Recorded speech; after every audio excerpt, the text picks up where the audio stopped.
Bachelor in Culinary Arts and Food Service Management, Applied Bachelor in Fashion Design, Applied Bachelor in Cosmetics and Beauty Care. This is where young designers, professional chefs, beauty experts, and educators in culinary, arts, fashion, beauty, and family welfare are born. The Master's Program in Vocational Technology Education is designed to produce lecturers, researchers, and curriculum developers who are adaptive to the needs of industry and future technology. Students of the Faculty of Engineering, Universitas Negeri Jakarta, consistently achieve national and international recognition.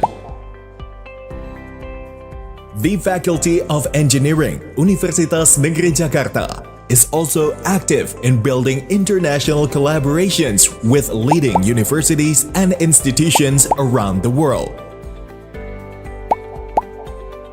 We offer students exchange programs, joint research, and overseas internships, providing students and lecturers with excellent opportunities to expand global networks and enhance competencies.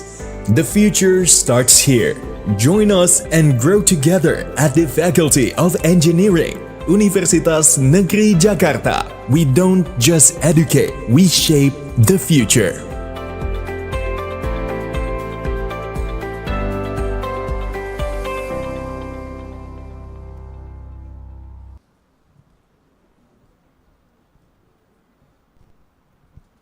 Good morning, ladies and gentlemen. Welcome to the International Conference on Innovation, Sustainability, and Engineering for Global Transformation 2025 and the National Seminar on Innovation, Research, and Technology 2025. We are delighted to welcome all distinguished speakers and participants, whether you are with us here at SFD Tower A, Universitas Negeri Jakarta, or joining us virtually from around the world. We extend gratitude to our sponsor Edura and Kawan Lama for supporting this conference. Assalamualaikum warahmatullahi wabarakatuh. Good morning and one greeting to all of us.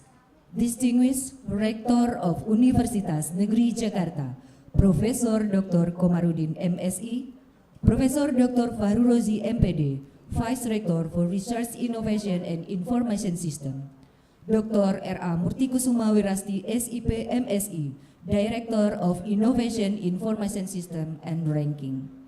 Keynote speaker, Professor Keigo Watanabe from Okayama University, Professor Abdallah Makhul Femto Saint Institute, University of France Comté, Associate Professor Insinyur Dr. Siti Asma Hasan from University Teknologi Malaysia, Profesor Dr. Iwan Sugihartono from Universitas Negeri Jakarta, Associate Professor Dr. Sonia Karbachi from University Bijaya, Algeria, Deans, 5 Deans, Head of Study Programs within the Faculty of Engineering, Universitas Negeri Jakarta, distinguished guests from partner university, Zahrudin SAMM PhD, Rektor of Universitas Pancasakti, Dr. Rosidi Aziz MSI, Vice Rector 2 of Universitas Cipta Wacana, Dr. Supriyadi STP MPD,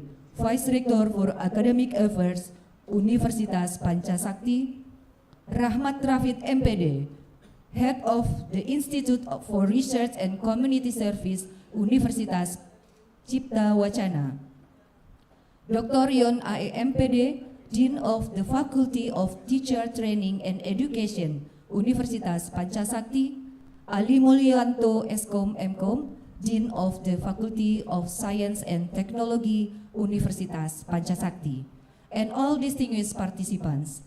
Praise be to Almighty God for granting us the blessing together today, Thursday, 25 September 2025, for the International Conference on Innovation, Sustainability, and Engineering for Global Transformation 2025 and the National Seminar on Innovation, Research, and Technology 2025. Next, let us all together sing the Indonesian National Anthem, Indonesia Raya, Ladies and gentlemen, please rise.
Ladies and gentlemen, please be seated.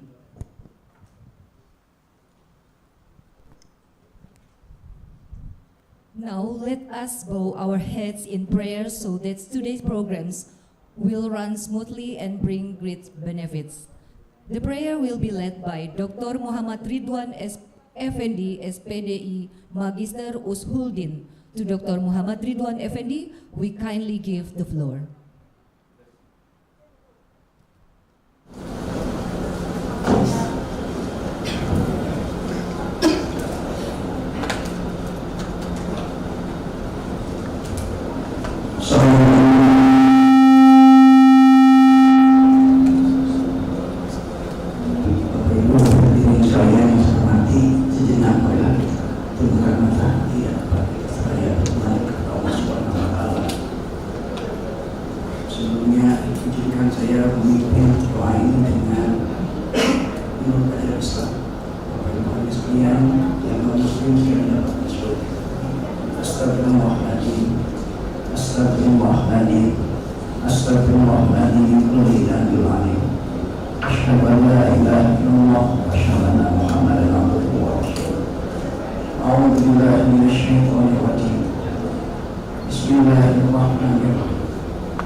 Ashabihi ajma'in. Amin ya Allah ya rabbal alamin. Allahumma ij'al nafsi mutma'innatil qulub, tu'minu bil qa'atika wa tardha bi qada'ik. Allahumma ya arhamar rahimin. Ya Allah yang maha pengasih lagi maha penyayang, di hari yang penuh berkah ini kami bermunajat menghadap kehadirat-Mu, mempersembahkan rasa syukur yang sedalam-dalamnya atas berbagai nikmat yang telah Engkau curahkan kepada kami, sehingga kami dapat hadir dalam penyelenggaraan kegiatan seminar internasional ini. Allahumma fa'na bima alamtana wa alimna ma yanfa'una wajidna ilman wa barakan nafi'an. Ya Allah, Sang pemilik ilmu, jadikanlah seminar kali ini sebagai majelis ilmu yang senantiasa membawa manfaat bagi kami semua, baik di masa sekarang dan yang akan datang. Jadikanlah kegiatan ini menjadi wasilah bagi kami untuk terus mengalirkan air pengetahuan bagi setiap insan, mengangkat harkat dan martabat keluarga, masyarakat dan bangsa menuju masa depan yang berilmu dan berakhlakul karimah. Allahumma la syahlan illa ma ja'altahu sahla wa anta taj'alul hadna idza syi'ta sahla. Ya Allah yang maha pemberi pertolongan, tidak ada kemudahan kecuali yang Engkau buat mudah. Seminar ini ada semata-mata untuk memperoleh ridho-Mu, maka berilah bimbingan kepada kami, ajaran kepada kami, dan petunjuk kepada kami agar acara ini dapat berjalan dengan lancar, baik, hikmat dan penuh barokah sampai selesai. Allahumma gfir lana dunubana waliwalidina warhamna kama rabbayana shighara. Ya Allah yang maha pengampun, ampunilah dosa kami, dosa kedua orang tua kami, dosa guru-guru kami, dan dosa para pendahulu kami. Tolonglah dan bantulah kami untuk menjadi penerus yang amanah, yang bisa memberikan dampak baik untuk negara kami. Hanya kepadamu lah kami memohon, kiranya Engkau selalu membersamai setiap langkah kami ke depan. Allahumma bika asbahna wa bika amsayna wa bika nahya wa bika namut wa ilaikan nusur. Allahumma ya alima ma fis sudur ya mujibas sa'ilin. Allahumma arjabna fahman nabiyyin wa hibdul mursalin wa ilahannal malaikatil muqarrabin bi rahmatika ya arhamar rahimin. Rabbana walamna anfusana wa illam taghfir lana wa tarhamna lanakunanna minal khasirin. Rabbana atina fid dunya hasanah wa fil akhirati hasanatan wa qina adzabannar. Subhana rabbika rabbil izzati amma yasifun wassalamun ala mursalin walhamdulillahi rabbil alamin. La hadihin ya wa likulli ni'atin salihah bi barakatil umul Qur'an al-Fatihah. A'udzu billahi minasyaitonir rajim. Bismillahirrahmanirrahim. Alhamdulillahi rabbil alamin. Ar-Rahmanir-Rahim. Maliki yaumiddin. Iyyaka na'budu wa iyyaka nasta'in. Ihdinas siratal mustaqim siratal ladzina an'amta 'alaihim ghairil maghdubi 'alaihim waladdallin. Assalamualaikum warahmatullahi taala wabarakatuh.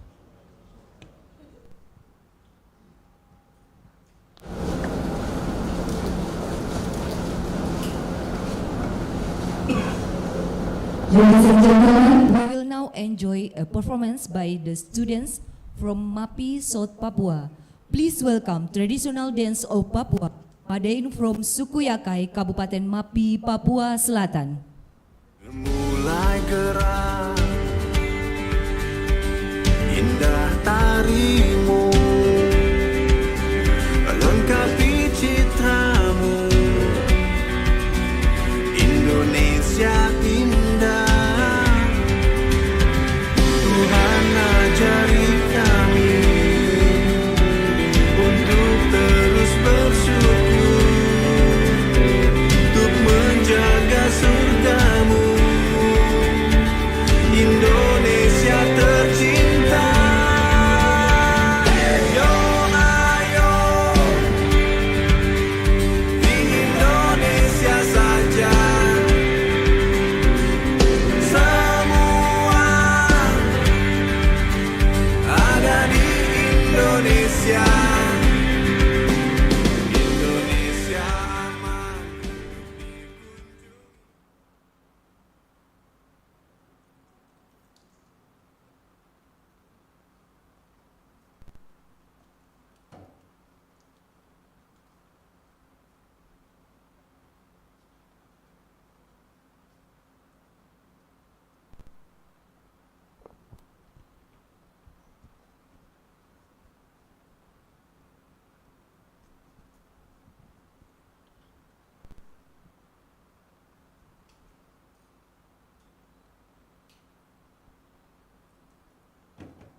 Next, we are pleased to invite Vice Dean for Research, Innovation, Information Systems, and Partnership of the Faculty of Engineering, Dr. Himawan Hadi Sutrisno MT, to deliver his remarks.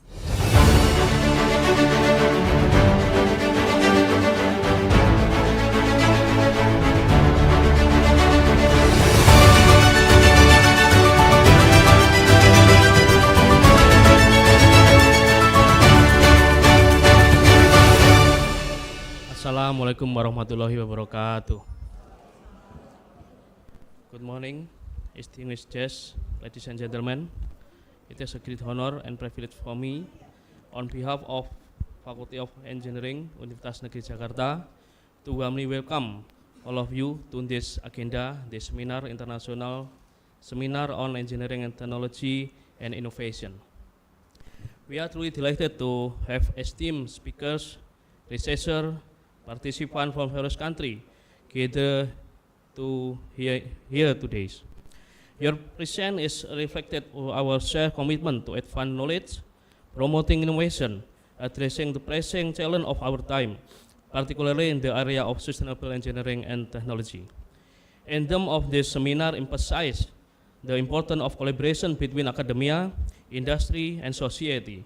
In this area of rapid transformation, universities must not only produce knowledge but also become an agent of innovation that directly contribute to sustainable development goals. Through this seminar, we hope to foster constructive discussion, meaningful exchange of ideas, and new opportunities for research partnership at the international level.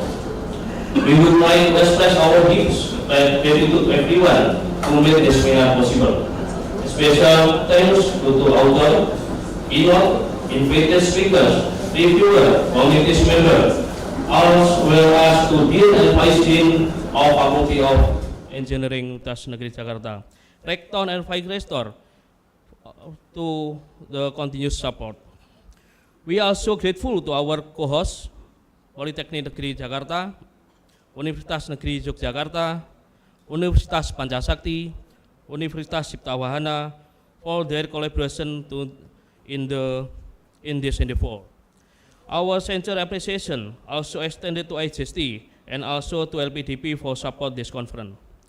Finally, I wish you to fruitful seminar, enjoyable academic exchange.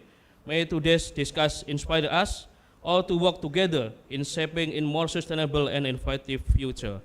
Thank you very much. Wassalamualaikum warahmatullahi wabarakatuh.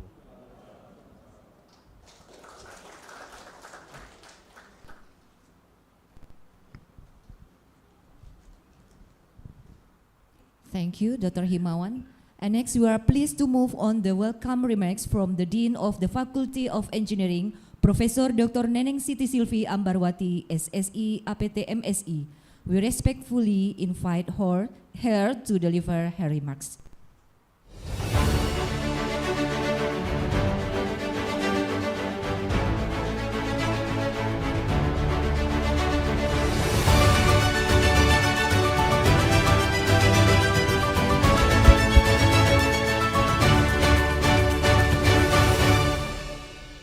Bismillahirrahmanirrahim. Assalamualaikum warahmatullahi wabarakatuh. Good morning everyone, respected to rectors, vice rectors, chairperson of LPPM, dean, vice dean, coordinators of study program, distinguished guests, respected speakers, and all participants. It is both an honor and a privilege to welcome you to Universitas Negeri Jakarta, whether you are joining us on site or online. Today we gather in the spirit of knowledge sharing, scientific innovation, and global synergy through two academic forums, the International Conference on Innovation, Sustainability and Engineering for Global Transformation, Insect 2025, and the National Seminar on Innovation, Research and Technology for Sustainable Development, Sinergi 2025. On behalf of the Faculty of Engineering, Universitas Negeri Jakarta, I warmly welcome you to these conferences, which bring together academics, researchers, professionals, and students from across Indonesia and around the world to exchange insight, develop networks, and envision a better future through sustainable and transformation action. We are truly honored by the presence of our keynote and invited speakers, Professor Abdallah Makul from the University of France Comté Online, Professor Keigo Watanabe from Okayama University, Japan, online, Associate Professor Insinyur Dr. Siti Asma binti Hasan from University Technology Malaysia. Thank you. Offline, Professor Dr. Iwan Sugiartono from Universitas Negeri Jakarta. Offline, and Associate Professor Dr. Sonia Kerbaci from the University of Béjaïa, Algeria. Online. Their presence underscores our commitment to inclusive, high impact, and cross-border academic collaboration and addressing today's most pressing challenges in sustainability, education, and technology.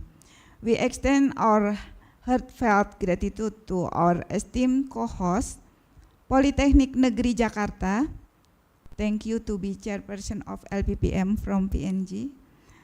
Universitas Negeri Yogyakarta, Universitas Pancasakti, thank you Bapak Rektor Universitas Pancasakti, Bapak Zaharudin PhD, who have attended offline with Vice Rector and Deans, and Cipta Wajah Christian University. Thank you Dr. Rosidi, Vice Rector from Cipta Wajah University, who have attended offline, for their strong partnership in this conference. We also sincerely thank the Indonesia Endowment Fund for Education (LPDP) for its generous support in advancing higher education and impactful research in Indonesia, include the equity funding. Selected papers from the international seminar will be published in AJST, a Scopus Index Journal, regular edition, and we are pleased to inform you that authors will receive post-conference mentoring for article refinement. Meanwhile, the national seminar papers will be published in Sinta Index journals under the Faculty of Engineering UNJ, or proceedings volume with ISSN. Further enriching Indonesia's academic contribution. We are also grateful to Dr. Audah Diamah, Chairperson of Insect 2025, and her entire team for organizing this prestigious international seminar. Likewise, our appreciation goes to Mr. Fadli Nendra and his team for successfully preparing the Sinergi National Seminar. I would also like to acknowledge Dr. Himawan, our Vice Dean for Collaboration, Research and Innovation, for effectively coordinating both events and facilitating cross-departmental synergy. And last but not least, our sincerely thanks to Dr. Firmanul from the Faculty of Mathematics and Natural Sciences, Universitas Negeri Jakarta, for his significant contribution to supporting publication in international journals indexed by Scopus. I hope today's forum will spark innovative thinking, build meaningful academic networks, and reinforce our shared mission in creating a more inclusive, sustainable, and transformative global future. Thank you very much, and I wish you a productive, insightful, and inspiring conference experience. Wassalamualaikum warahmatullahi wabarakatuh.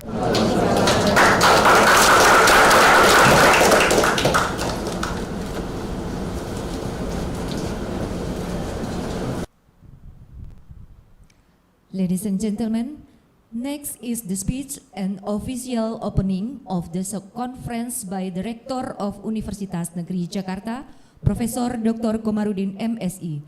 His remarks are delivered in a video message.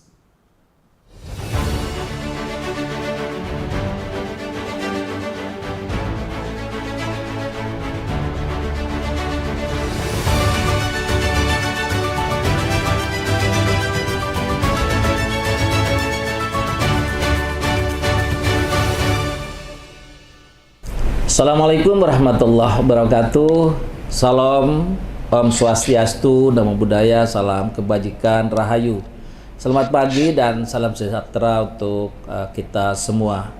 Yang saya hormati para narasumber, Profesor Keiko Watanabe dari Okayama University, Profesor Abdallah Makhol dari University of Prince Comte, Associate Professor Insinyur Dr. Siti Asmah Hasan dari Universitas Teknologi Malaysia, Profesor Dr. Iwan Sugihartono MSI dari Universitas Negeri Jakarta, dan Associate Professor Dr. Sonia Kerbeci dari University of Batavia.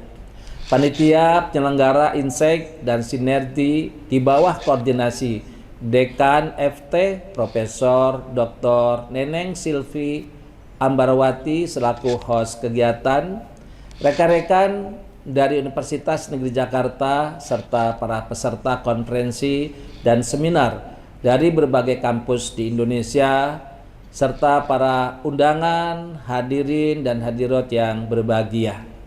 Pertama-tama, marilah kita panjatkan puji dan syukur kehadirat Allah SWT, Tuhan yang Maha Esa.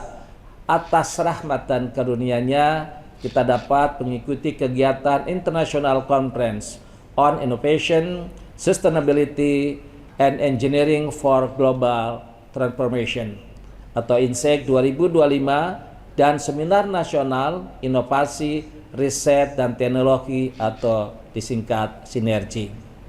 Hadirin yang saya hormati, kegiatan ini merupakan salah satu hajat terbesar dari Fakultas Teknik Universitas Negeri Jakarta yang merupakan rangkaian kegiatan Dies Natalis ke-61 UNC.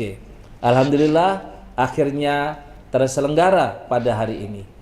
Atas nama pimpinan Universitas Negeri Jakarta, saya mengucapkan terima kasih dan selamat kepada Fakultas Teknik Universitas Negeri Jakarta yang telah menginisiasi seminar nasional dan internasional di Universitas Negeri Jakarta. Kegiatan ini adalah bentuk kerja keras, komitmen tinggi, dan sinergi di antara dosen, mahasiswa, serta semua pihak yang terlibat. Tema yang diangkat dalam kegiatan Insekt dan Sinergi tahun 2025 ini sangat relevan dengan tantangan yang kita hadapi saat ini. Inovasi dan keberlanjutan bukan hanya menjadi pilihan, tetapi sudah menjadi kebutuhan yang mendesak bagi dunia pendidikan, industri, dan masyarakat secara keseluruhan. Semoga semua informasi hasil penelitian pada konferensi internasional dan nasional ini dapat memperkaya wawasan kita masing-masing serta memberikan kontribusi signifikan terhadap pengembangan ilmu pengetahuan dan teknologi di tingkat global serta mendukung terwujudnya SDGs. Melalui acara ini kami berharap dapat mendorong inovasi penelitian serta publikasi di Universitas Negeri Jakarta dan universitas lain di Indonesia. Hadirin yang saya hormati, terima kasih yang setinggi-tingginya saya sampaikan kepada para pembicara dari berbagai universitas terkemuka.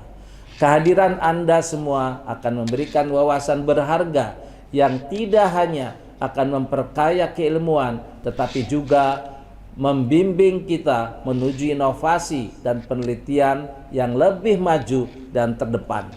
Terima kasih juga saya sampaikan kepada seluruh co-host yang ikut mendukung suksesnya acara ini, yakni Universitas Negeri Yogyakarta, Politeknik Negeri Jakarta, Universitas Pancasila Bekasi, dan Cipta Wacana University. Akhir kata, saya ucapkan selamat di konferensi dan seminar ini. Semoga kegiatan ini berjalan sukses dan menghasilkan manfaat yang besar bagi kita semua. Terima kasih atas perhatian dan kehadirannya. Wassalamualaikum warahmatullahi wabarakatuh. Salam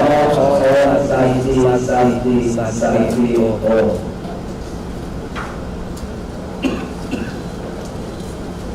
Okay, now is the photo session. We kindly invite the Dean, the Vice Deans, and the keynote speaker, Profesor Dr. Iwan Sugihartono, Associate Professor Insinyur Dr. Siti Asmah binti Hasan, and our partner university to come the stage to take the photo session.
Oke, Bapak Ibu, mungkin sahabat dan saudara, kita akan foto seluruh peserta dan kepada seluruh peserta dimohon untuk berdiri.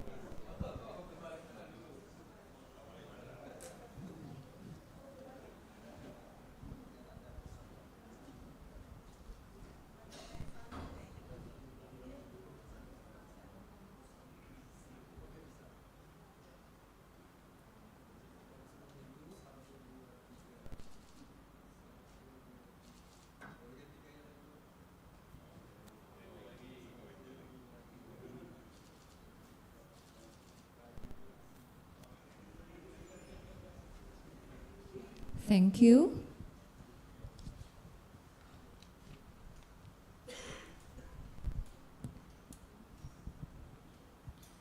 Okay, ladies and gentlemen, we now come our first session.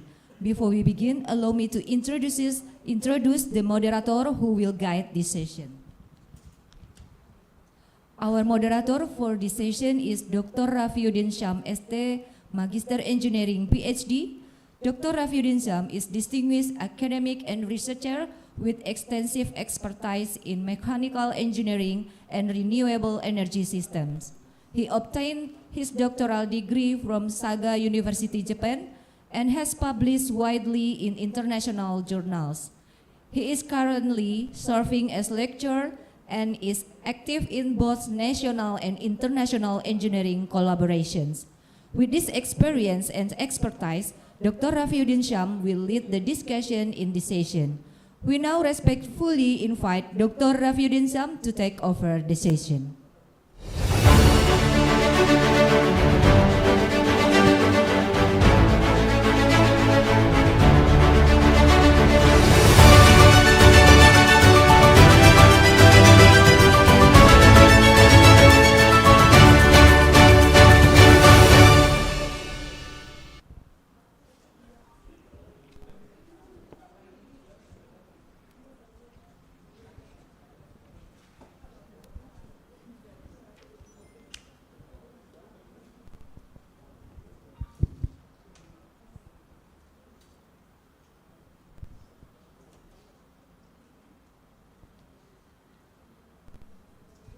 So sorry, I will check my professor first. He already.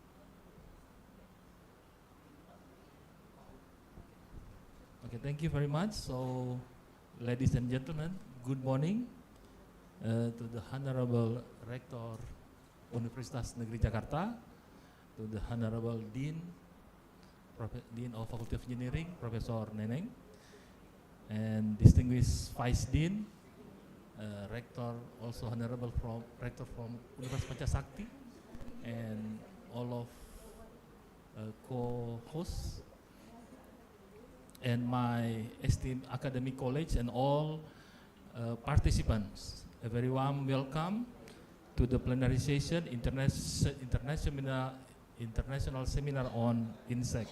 We are exceptionally honored to have three leading experts with us today. We will share their profound knowledge and groundbreaking research. Our session will feature presentation from Japan, France, and Malaysia. Okay, first presentation will be by Professor Keigo Watanabe from Okayama University. It is my great privilege to introduce our first plenary speaker, Professor Keigo Watanabe from Okayama University, Japan. Professor Keigo Watanabe also my supervisor, my PhD in Saga University 25 years ago. Professor Watanabe is towering figure in the field of intelligent control system and robotics. Become same with my field study. His academic career span over four decades, around 40 years. Yeah. With professional position in Shizuoka University, Saga University, now and special appointed professor at Okayama University. The scale of his contributions is immense. He has authored over 1,040 technical paper and 54 books, and he has supervised 39 doctoral students, include me. His research explore intelligent control, bio-inspired robotics, non-holonomic system like drone and underwater boat. He is fellow of several prestigious engineering society in Japan. Then please join with giving very warm welcome to Professor Keigo Watanabe.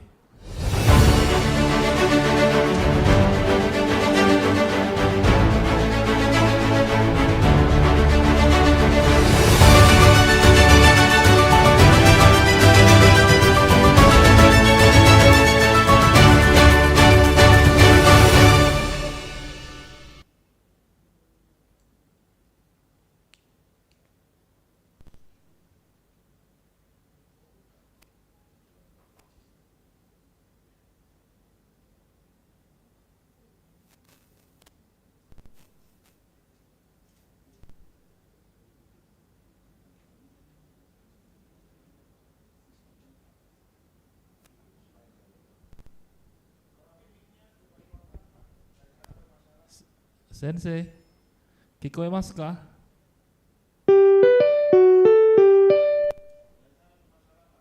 Di sana bermasalah ya?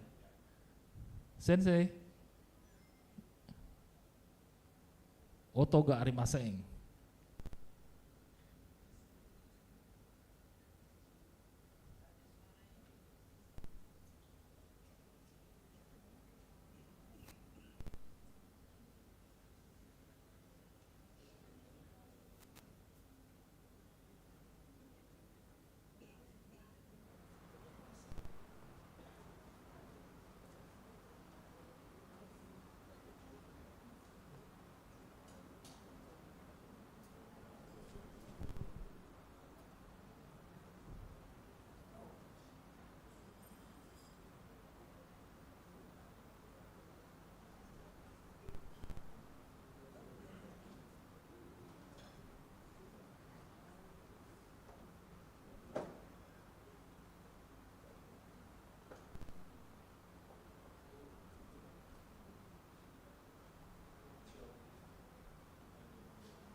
Cek sound.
Okay, we will go to the next session because there is some little bit problem. The headphones or speaker in Japan. So next session is Professor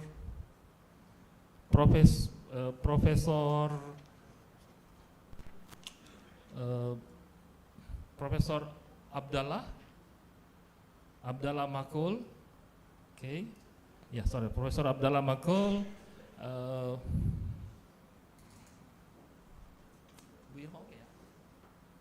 Professor Abdallah Makul, let's introduce Professor Abdallah Makul from the TOST Institute at the University of Hans-Comte, France.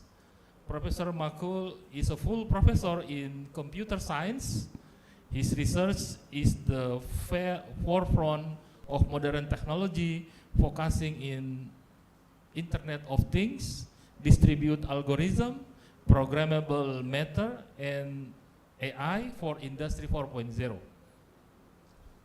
He leads the research team Omni, Optimization, Mobility, and Networking, has around 160 scholarly publications, and actively contribute as an evaluator for the European Commission Horizon Europe program. A warm virtual welcome to Professor Abdallah Makul. The screen is yours.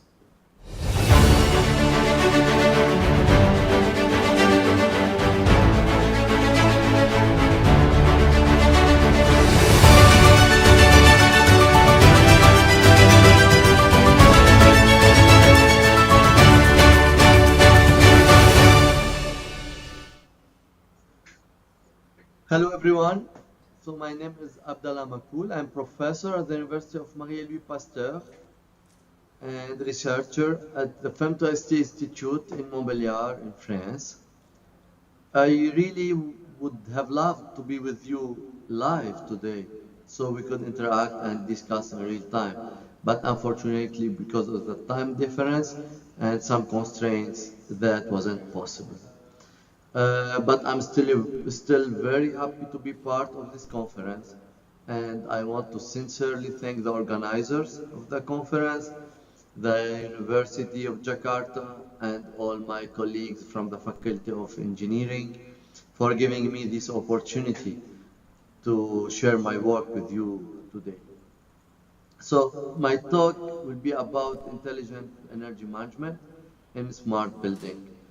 As you know, buildings today consume a huge amount of energy, and making them smarter is not just about saving costs, but it's also about sustainability and the comfort of the people inside. So, but the way we manage energy is changing, especially with the introduction of AI and IoT sensors. Traditional energy management systems, existing energy management systems, are based on centralized architecture, where the data is collected from the houses and sent back to a central unit that makes the training and the decision making. So this can lead to several problems like data latency and exposing raw data, etc. So here in our approach, our idea is to propose a decentralized approach that combines edge and fog computing with federated learning. So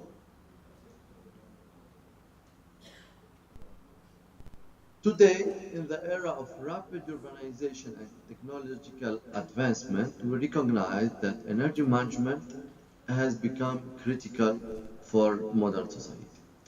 As I said, not only for economic reasons, but also for environmental sustainability. So smart building equipped with energy management systems are now essential to optimize energy usage. So they leverage advanced technologies to optimize energy, reduce costs, and minimize environmental impact. But using centralized architectures where the data is collected from the houses and then sent back to a central unit to do the processing introduce several challenges like high latency in decision making and serious concerns regarding user privacy, which is very important. So, what are the main motivations and challenges behind using distributed or decentralized? The motivation behind our work lies in addressing these key challenges. First one, data heterogeneity. As you know, we have diverse equipment, occupant behavior are different, and schedule create non-IID data across devices, complicating the model conversion and the prediction accuracy. Our second challenge is about scalability. Growing numbers of buildings and devices increase communication and computation loads. So the network will become overloaded. The third challenge is the communication overhead. Frequent model updates cause high network traffic, latency, and energy consumption. So we should optimize the communication protocol to minimize the data that is transmitted in the network. The fourth one is about privacy, about data privacy and security. These sensors or these IoT devices are deployed in our houses, so they can collect sensitive data, and this data must be protected from breaches. And the fifth one is the real-time processing. Demand-side management requires fast predictions despite architectural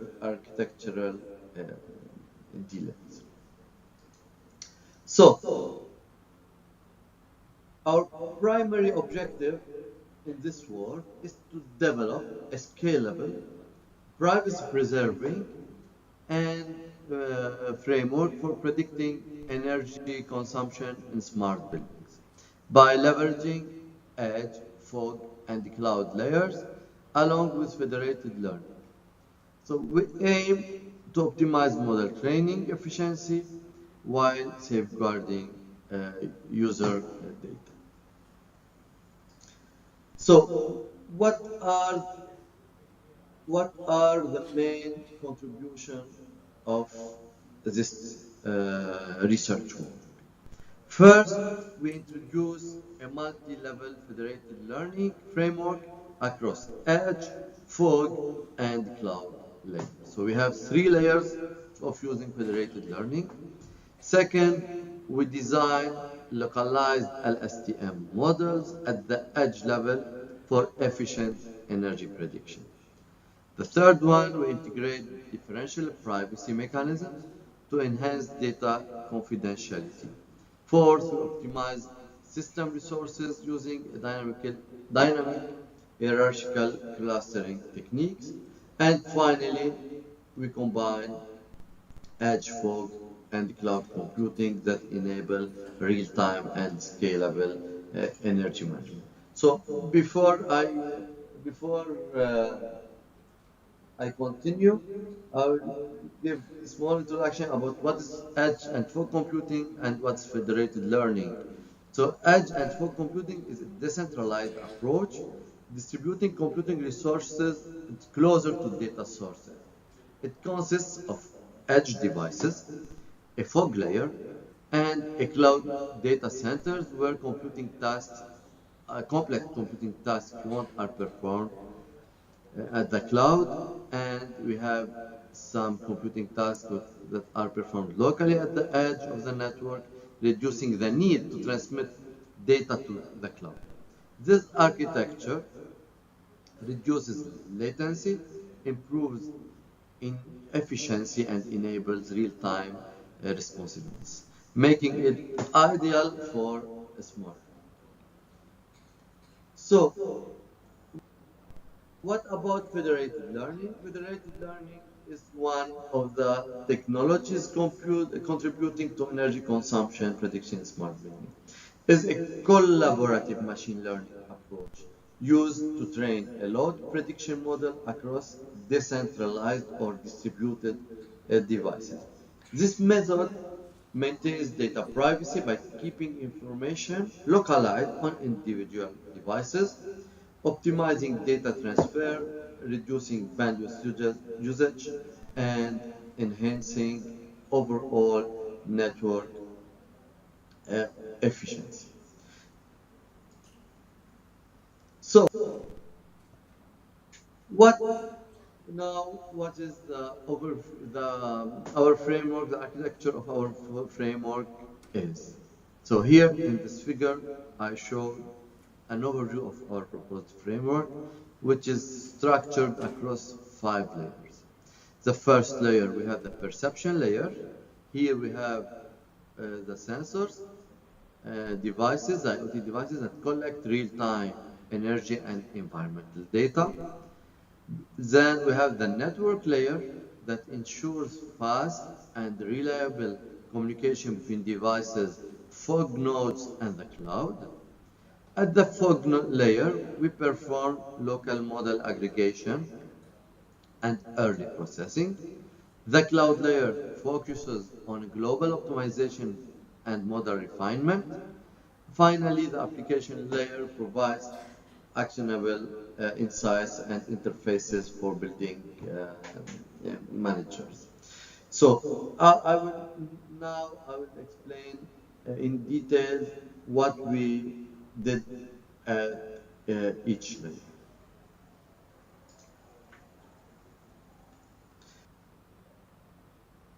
So the first step, the main steps of our works.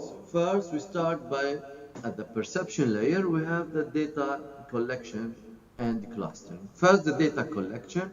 So each edge device, like sensors, smart plugs, or smart meters, collects the data, periodic data, on energy consumption, temperature, date, time, etc.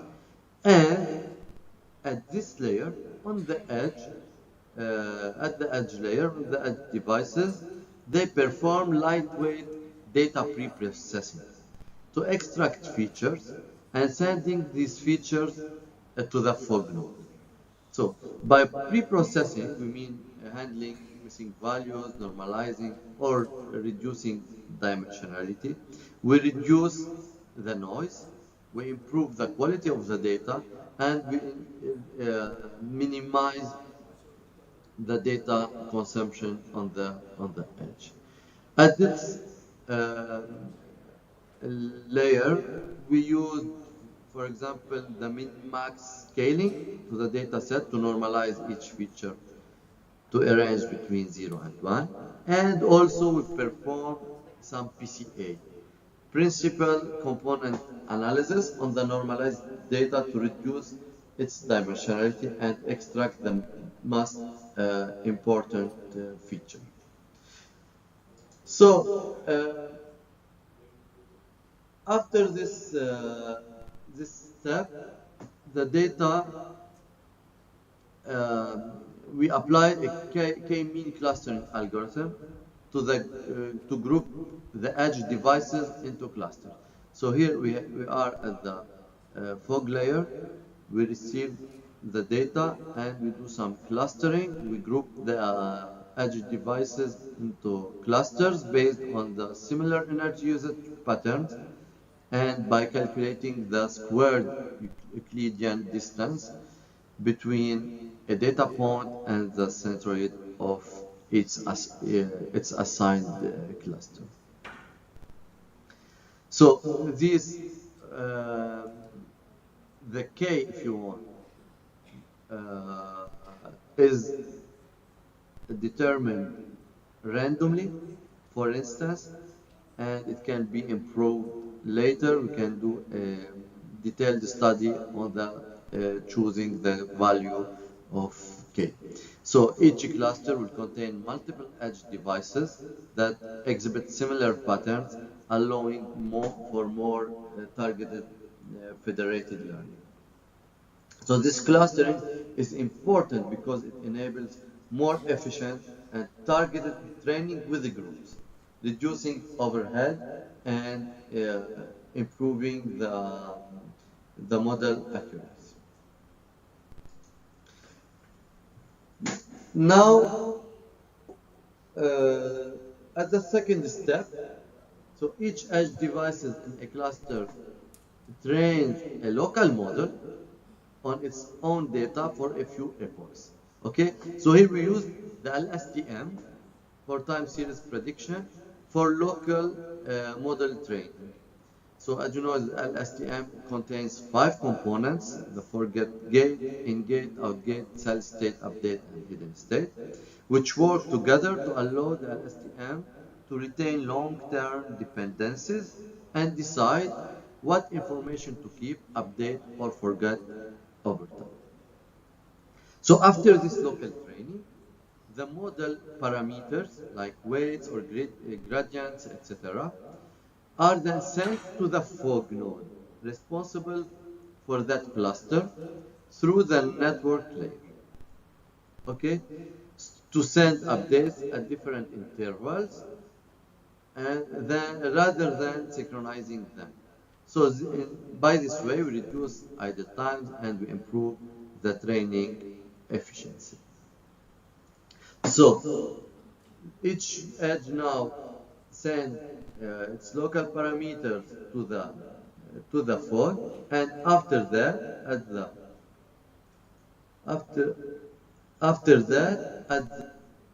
the step 3, here we have the aggregation of the different local models at the fog layer.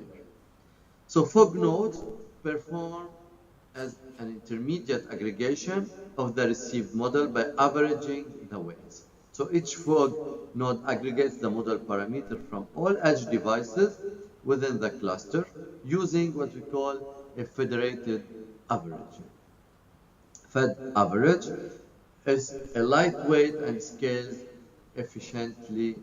It handles many clients efficiently by averaging their model updates. So the aggregated models from multiple fog nodes are sent to the cloud. So after the fog, we send to the cloud. This helps reduce communication overhead by consolidating updates from nearby devices before sending them to the cloud.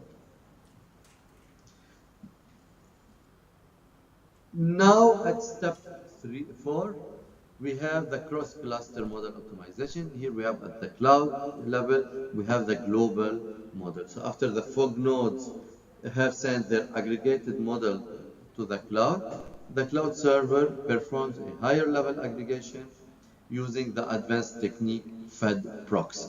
FedProx is for federated proximity, which is a generalization of Fed average with some modifications to address heterogeneity of data and system. So this global model is then fine-tuned for each cluster if necessary and redistributed or transmitted to fog nodes and edge devices for the next round of training. These steps are repeated until the model converges and become suitable for load prediction. Now, step 5 is the application layer. Here we send the predicted data to the user for analytics and application layer to provide insights and alerts, etc.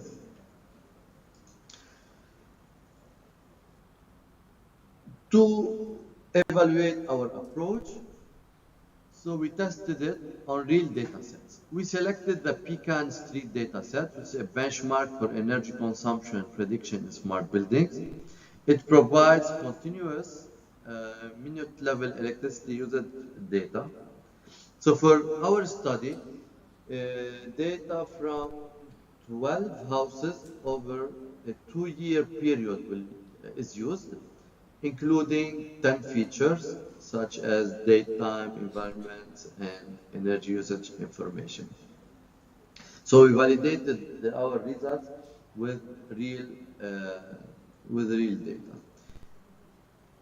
Quickly, here is the simulation environment. We use the HP ProLiant ML150 Gen 9 server, and we use Python and Jupyter notebook to do the simulation.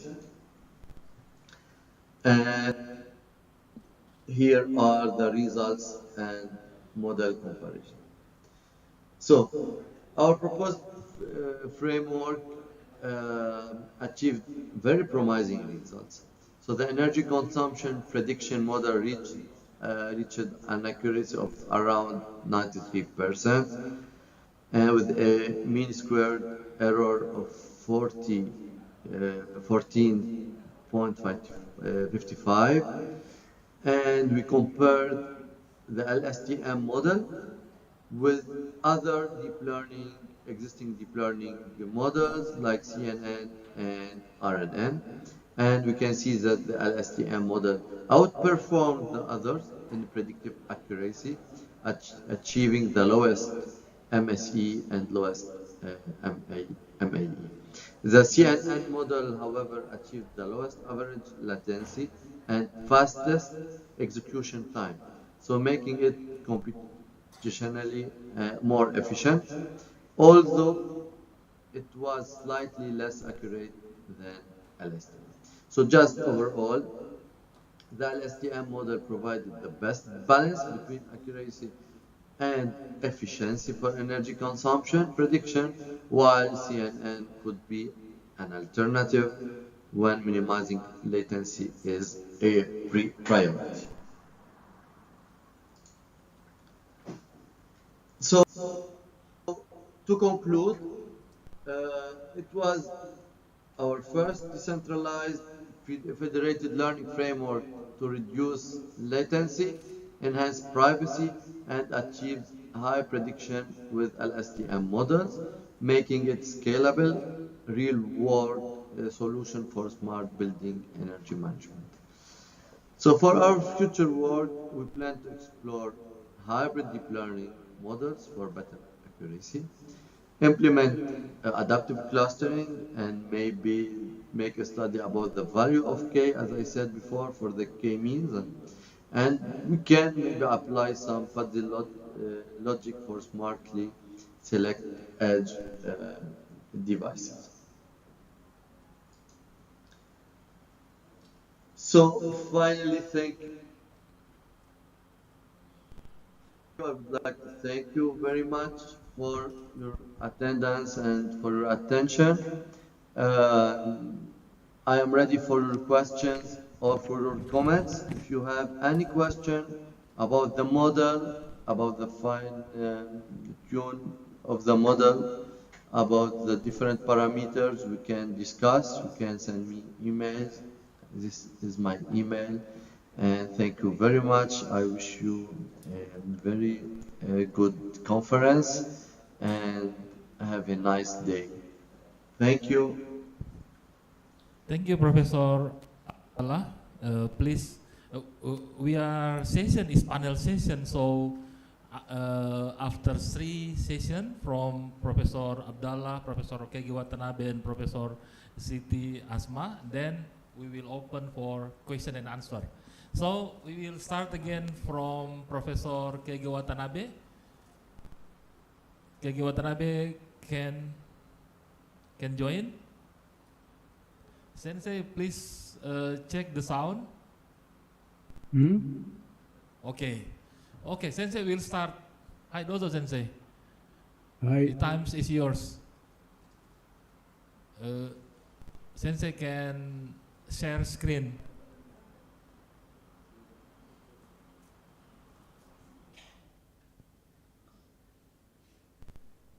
Okay. Okay, good, Sensei. 見えますか？できます、先生、見ます。Okay, 先生、can start.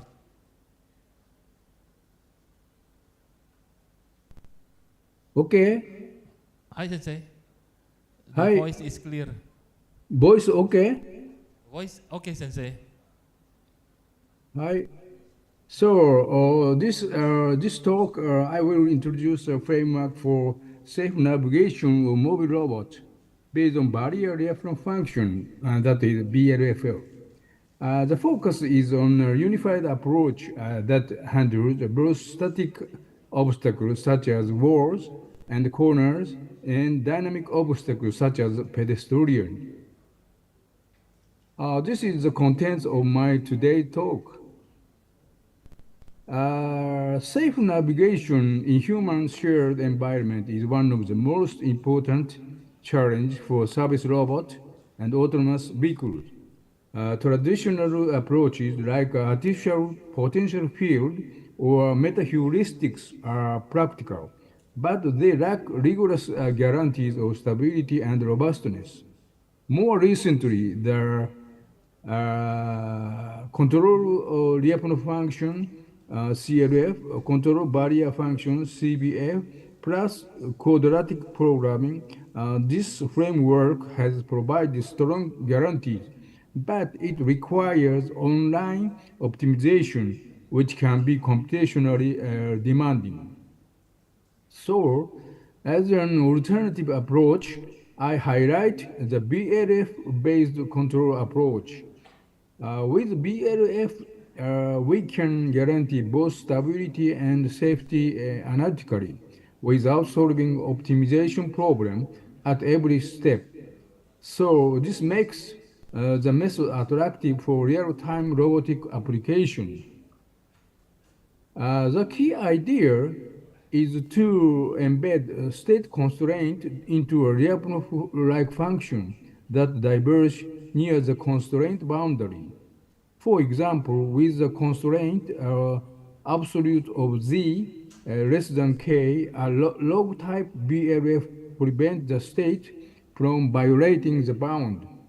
So by designing feedback laws so that the derivative of the BLF is non-negative, we ensure both safety and stability. So this is one example of comparison of BLF candidate. Red line denotes the conventional log type BLF, and the green and blue denote the arc-sign and type BLF that were developed by myself. Okay. Beyond the logarithmic type, there are tangent type, exponential type, integral type, and arc-sign type BLF. So each family behaves differently near the constraint boundary and is suitable for different applications. In this talk, I compare their property and provide some guideline for choosing appropriate BLF. For example, this shows such BLF. This one, log type BLF, and this one tangent type, this one exponential type, this one integral type, this one arc-sign type developed by myself. They have each special properties. Okay, so let's move the application. We apply this framework to a differential drive mobile robot.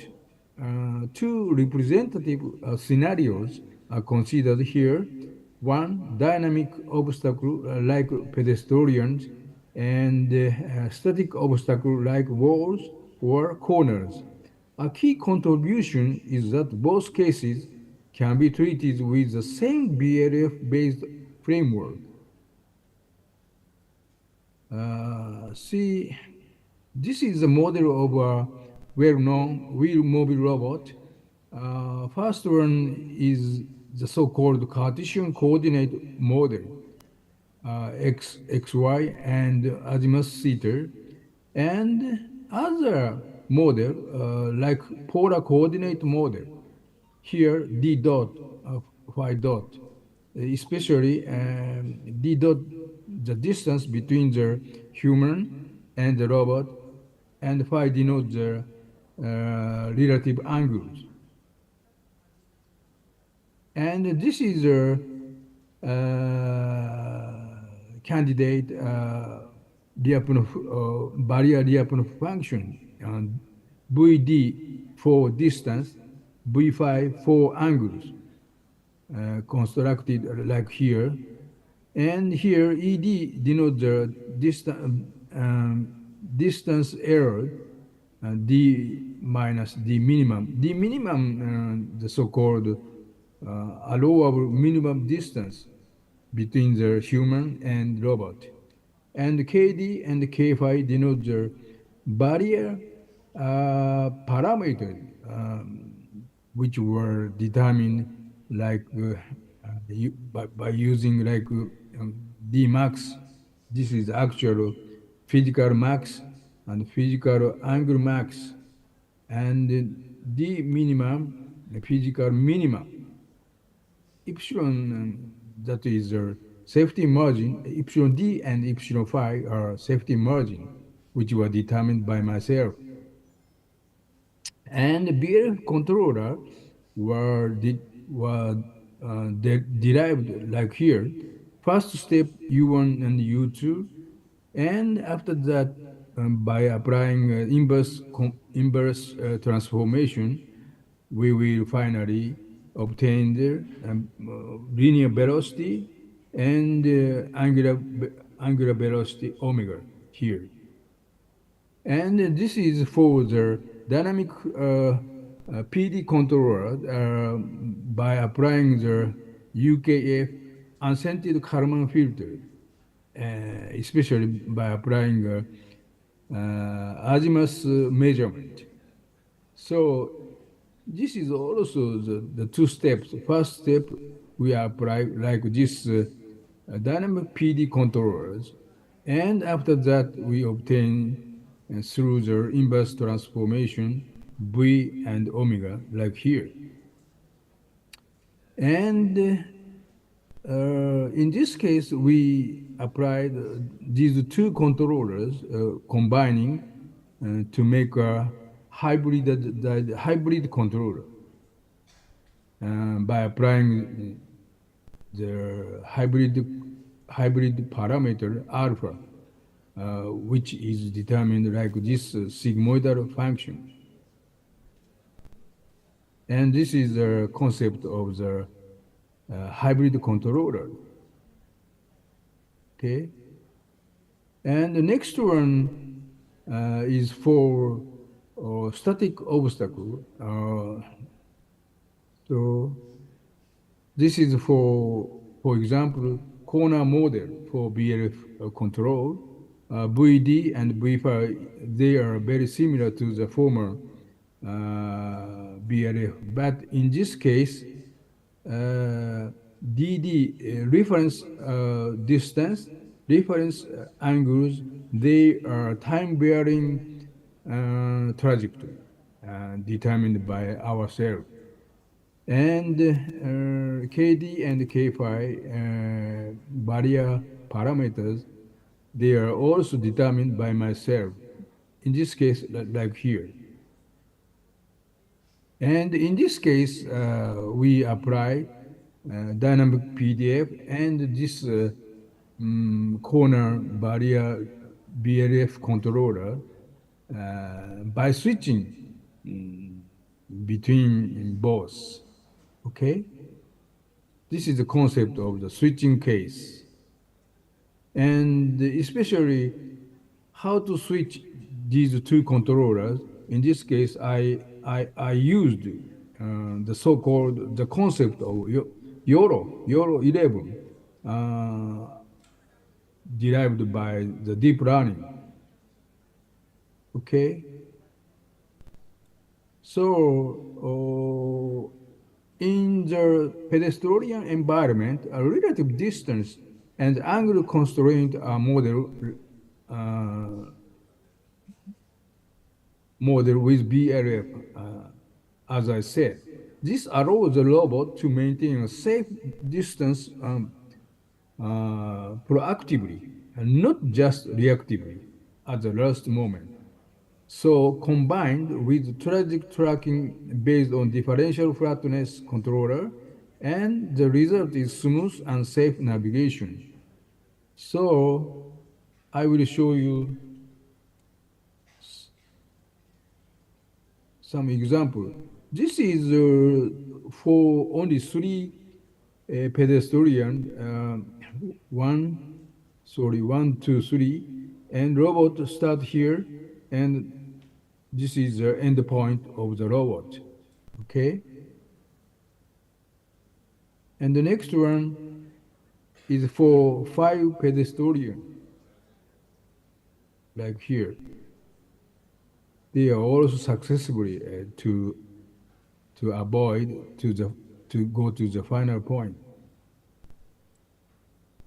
So our next one is the corner-like environment. Distance to wall or corner orientation extracted from depth camera, just like Intel the real sense. So BLF then enforce safe clearance while turning around corners. With scene recognition modules such as I said, Euro 11, the system can automatically switch between wall avoidance and waypoint tracking mode. So I will show you some example. Oh, this is the original case by applying the dynamic PD controllers, the so-called waypoint control. As you can see, this has a very good trajectory tracking control result. Okay, in this case, there are so many regions, region 1, region 2, region 3, and something like that. This is the final point. And next one, I will show you the switching case. Oh, sorry. Oh, sorry. This one is this L corner and T corner are used BLF controller. Other region here, we used the conventional dynamic PD controllers. Okay. So next one is the main strength of BLF control is that the feedback laws are derived in closed form. So this means low computational cost, rigorous safety guarantees, and real-time feasibility. This property makes BLF control particularly suitable for embedded processors. This is CLF CBL QP is a conventional well-known approach and is very powerful, but it relies on online quadratic programming, so-called QP program, is a computational bottleneck. In contrast, BLF control offers analytical feedback laws with similar guarantees. This provides a unified and efficient solution for both static and dynamic obstacle avoidance. So this is the next challenge. For example, we can apply this concept to include a systematic design of time-varying barrier parameters, robustness against modeling uncertainties, and extension to multi-robot system. So another important direction is integration with perception modules for more intelligent navigation. Addressing this challenge will be crucial for real-world deployment. Okay, so I would like to conclude my talk. BLF control achieves both safety and stability.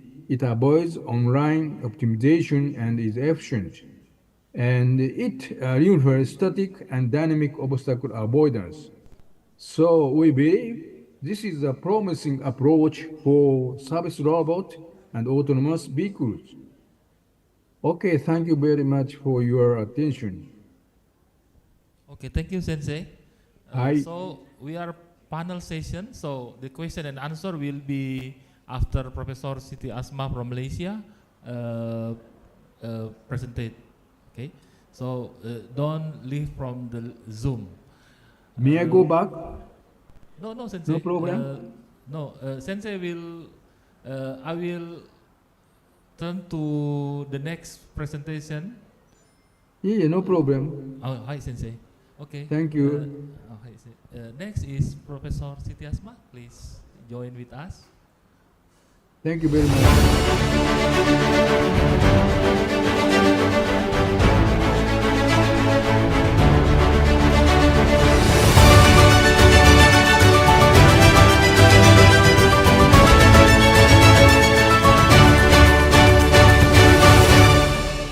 So, thank you very much, Professor Siti Asma from University Technology Malaysia, UTM. She is an expert in civil and transportation engineering. Her work addresses critically challenge in road safety, traffic modeling, creating disaster resilient transport system. She used advanced methods like micro simulation and statistical modeling to study issues such as distracted driving and flood-induced transport vulnerability. So please extend the heart welcome to Professor Siti Asma Hassan. The time is yours. Thank you.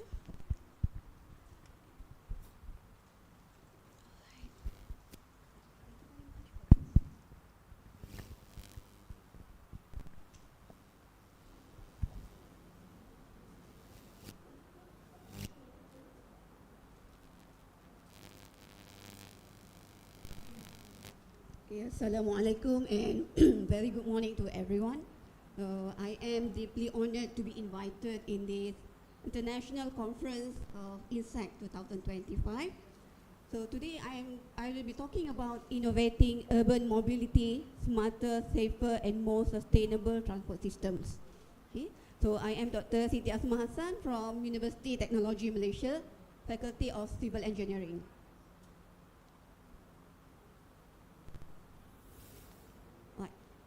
So when we think of mobility, we often think about vehicles, roads, and public transportation systems.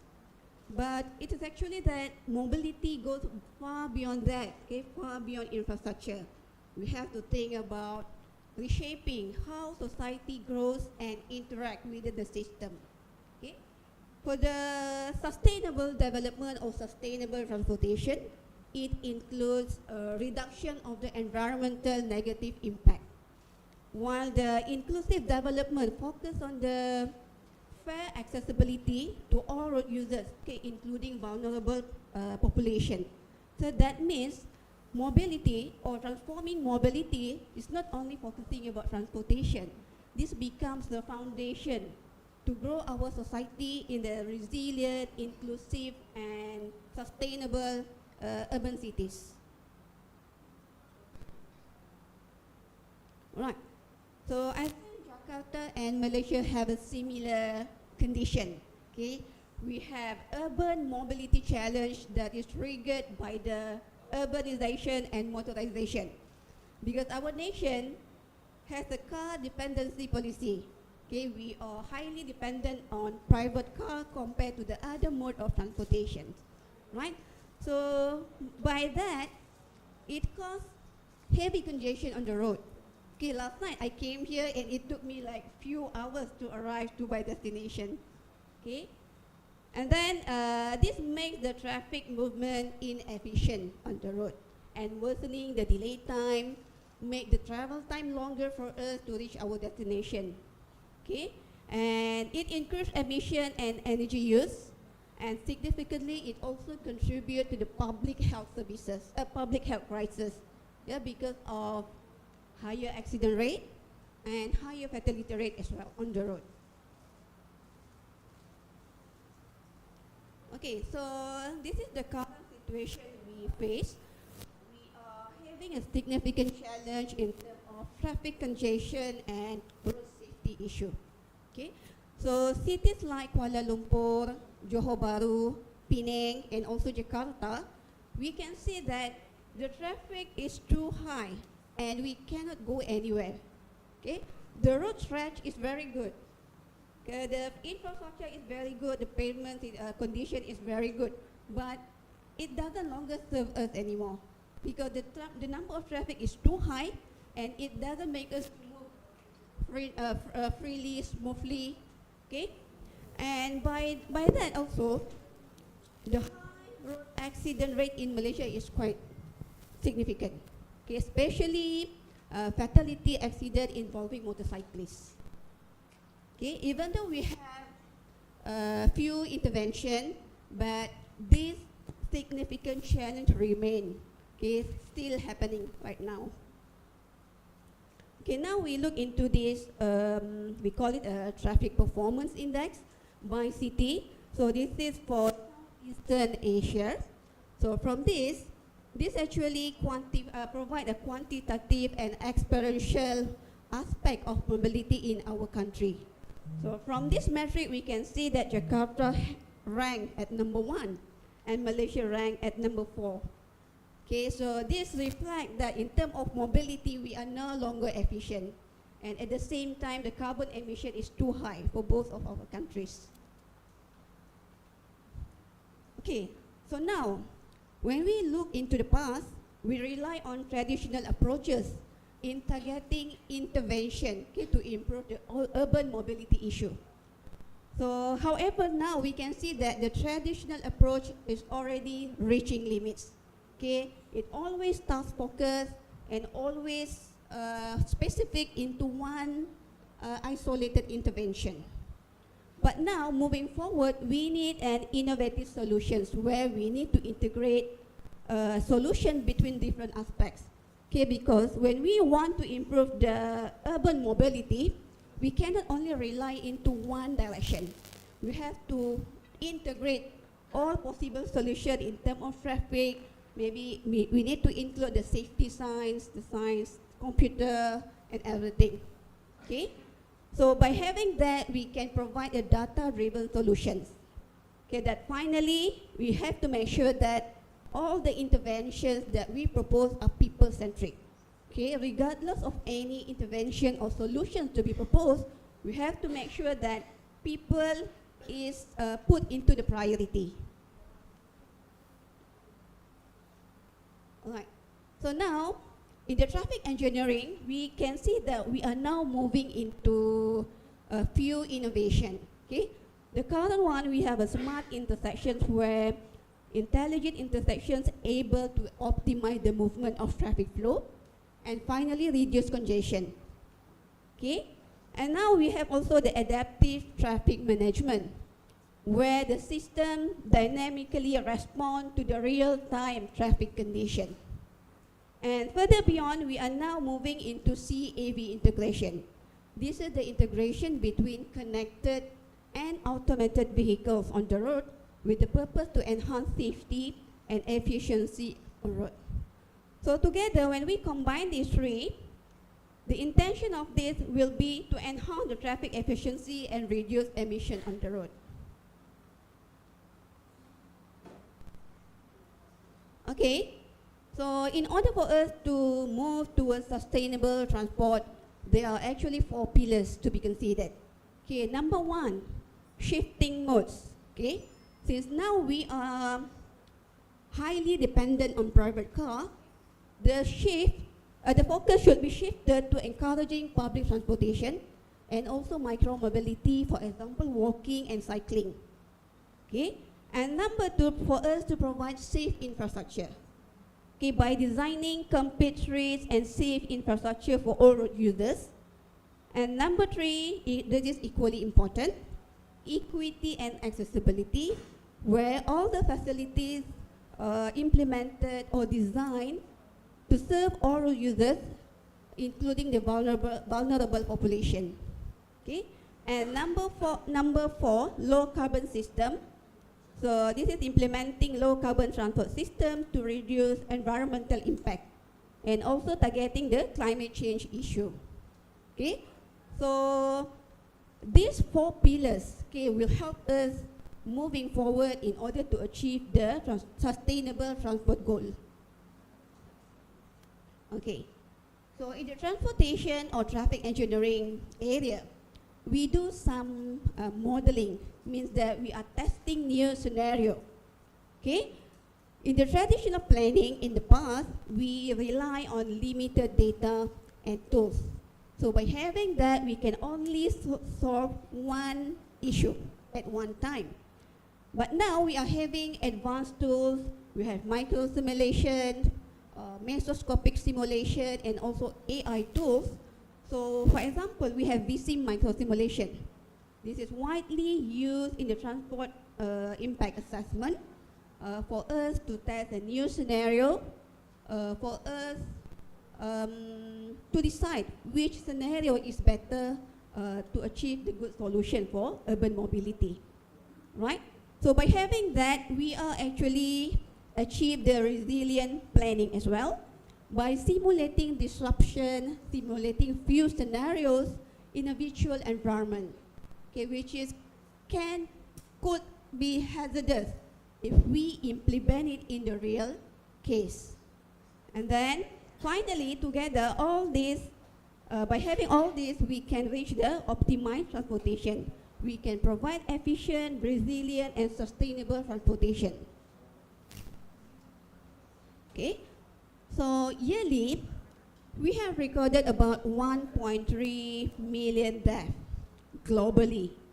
Okay, so now most countries adopt safe system approach built upon the principle of Vision Zero, okay, with the intention to achieve zero road death. So how do we do this? Okay, we do innovation in terms of safety analysis tools and methods, and then we do behavioral insights for us to understand how the road user behave on the system. And together with it, we implement or we enforce technologies to implement advanced enforcement system into the road network. So the combination of that three help us in providing a data-driven solution or data-driven intervention. Okay, now we look into this video. This is a VSIM micro simulation model based on a case study conducted in Johor Bahru, right? So basically the purpose of the study was to repurpose the lorry lane. Yes, because the network delay of the area was too significant. Okay, the delay is too massive, right? So the suggestion was, what if we change the model, from lorry becomes buses or cars. So in this micro simulation model, we developed two cases. Okay, in the case number one, we repurpose the lorry lane for buses. And then in case number two, we repurpose the lorry lane into car. Okay, so from these two cases, we can see that if we use case one, where the lorry lane is used exclusively for bus, okay, because there will be 100% removal of lorries from the system, okay, at that area. So we can see there are significant improvement in terms of average network delay. Okay, so the case study was conducted using VSIM micro simulation model. So there is a rule in the micro simulation model, because whatever you key in, they will produce output. So the analogy is rubbish in, rubbish out. Okay? So that's why in the micro simulation modeling, we have to carefully calibrate and validate the model to make sure that we come out with the good solution that actually replicate the real scenario on site. Okay? Right. So now we look into the case number 1. Okay, lorry lanes will be repurposed for exclusive bus. Okay, so in the base model, where lorry lane is maintained for lorry use, we have average delay of 8 minutes per vehicle. So in the new scenario, okay, in the new scenario, we have delay 3 minutes per vehicle. So in total, we have saving about 5 minutes per vehicle. So if we scale it into the network scale, in the daily and peak hour traffic volume, that will be significant positive improvement. All right, so the challenge is balancing the need of achieving the economic growth and sustainability, right? So in this case, we are not, the real challenge is not choosing one over the other, okay? But how do we achieve one without compromise the other side of the balance, okay? So I have to make faster. All right, so key takeaway for the sustainable transportation system, we have to synergize 3 important aspects here: policy, planning, and technology, for us to be able to achieve the sustainable transportation goal. Right, so the future of sustainable transportation rests on 3 pillars.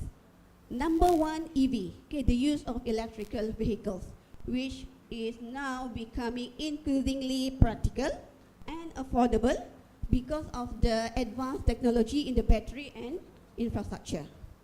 The second one is the integrated public transportation. Okay, and number 3 is the encouragement of the active mobility transport, for example, walking and cycling. Okay?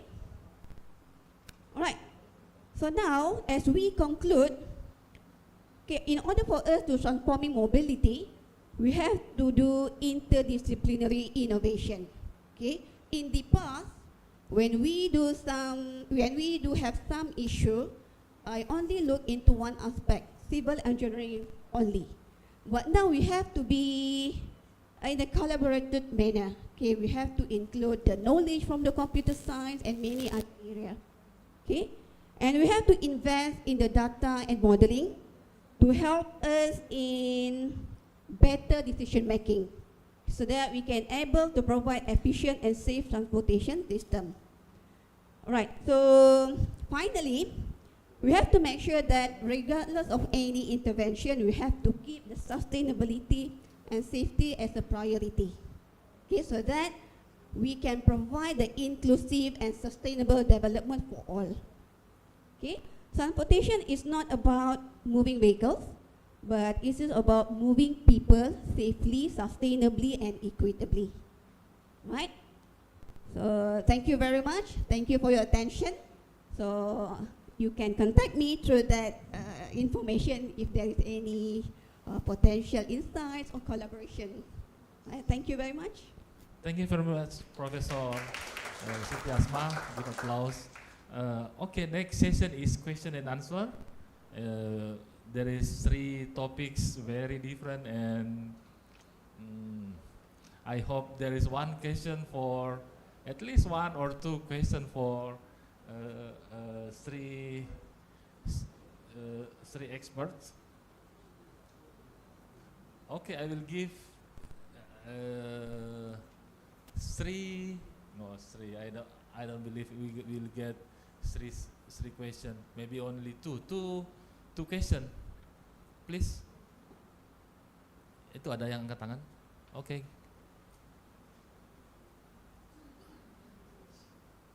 Oh, 2 questions. Very nice. I hope she will ask in the first presentation. Talking about LSTM, long short-term memory, recurrent neural network. Okay. Thank you, Pak Abi. Assalamualaikum warahmatullahi wabarakatuh.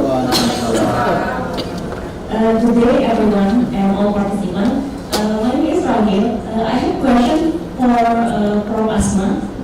Could you share what enforcement technologies are currently being implemented and have been shown to effectively improve road safety. Okay, thank you. In Malaysia, we have a smart system.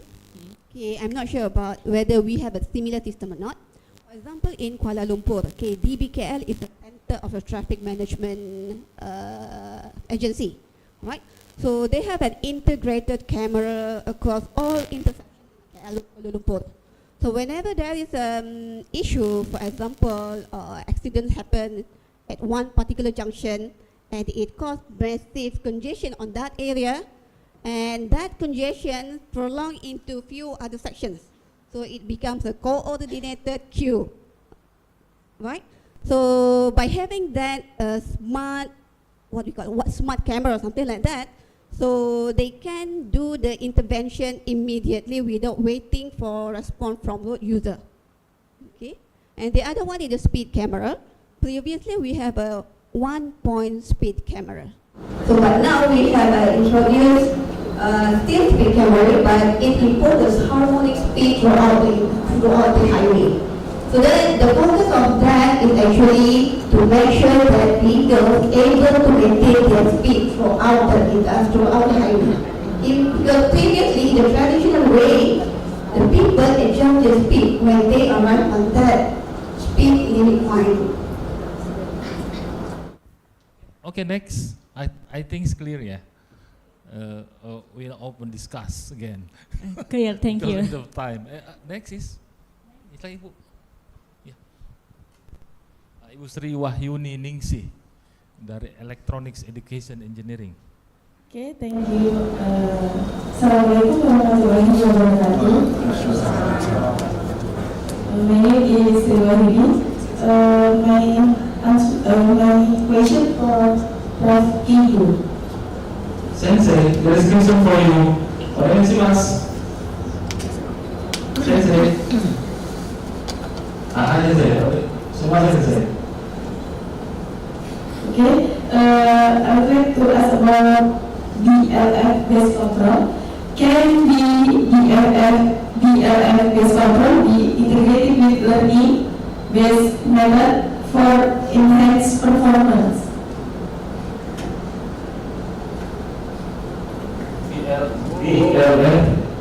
Based control. Integrated with learning. Can DLF-based control integrated with learning to enhance performance?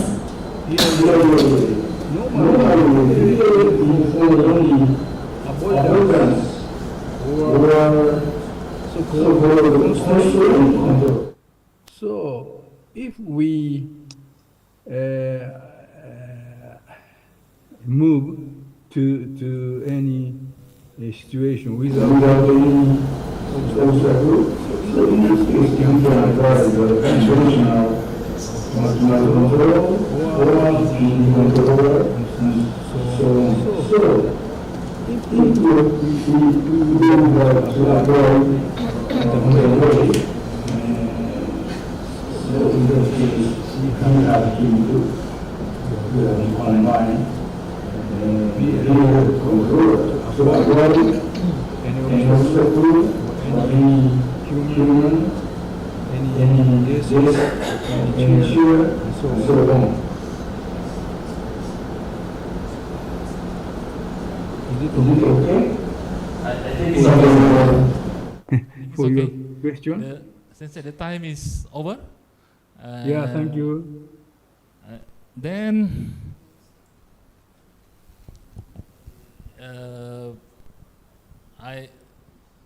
satu bisa? Okay. Ada satu online. There's another question online. I hope go to the first expert from.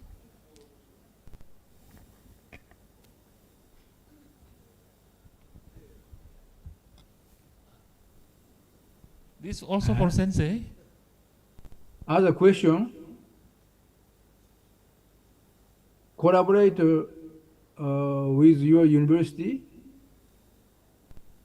Maybe we can this concept is now is going to be applied to real application in the company autonomous mobile robot within room or clean room or hospital and so on to avoid human or other static obstacle and so on.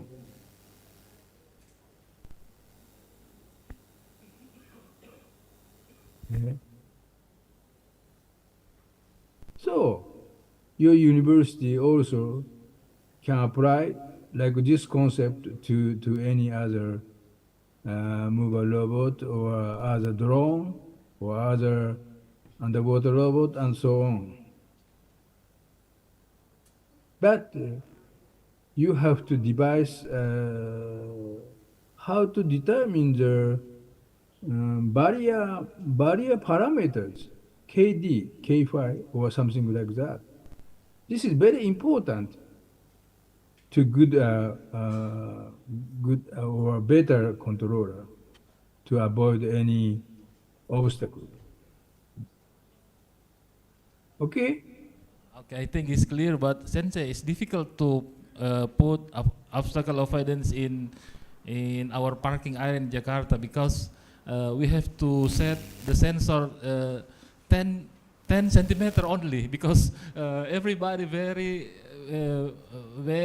much people in Universitas Negeri Jakarta. So maybe I afraid Sensei. If we want to use the BLF controller, in that case, we have to use the depth sensor, 3D camera. But Sensei, just like a real sense. And only 1 centimeter may be the sensor. Otherwise, the car will not move. Real sense is very easy to get. Okay. In your country, also in our country. Hi, Sensei. Sensei, thank you very much, Sensei. Professor Abdallah, thank you very much. Professor Keiki Watanabe, thank you very much. And also Professor Siti Asma, thank you for coming in Indonesia. I think Malaysia so near, so easily. I hope we will go, we will, more cooperate with us, okay? Okay, thank you. I hope all participants can satisfy. I don't know, maybe no. Okay, thank you very much. I will give to MC. Okay, thank you Bapak Dr. Afiuddin Sam dan all of keynote speaker.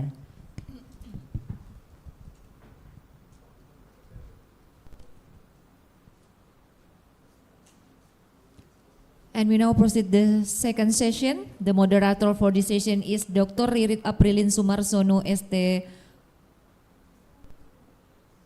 Master of Science Engineering. Dr. Ririt Aprilin Sumarsono is an accomplished scholar in civil engineering and infrastructure development. She earned her Master of Science in Engineering from National Taiwan University of Science and Technology, doctoral in civil engineering, the University of Tokyo, Japan, and has contributed to numerous international conferences and publications in the field of structural and environmental engineering. She is currently serving as senior lecturer and actively participates in international research collaboration. Her rich academic background and professional experience, Dr. Ririt Aprilin Sumarsono will guide the discussion in second session, and we now respectfully invite Dr. Ririt Aprilin Sumarsono to lead this session.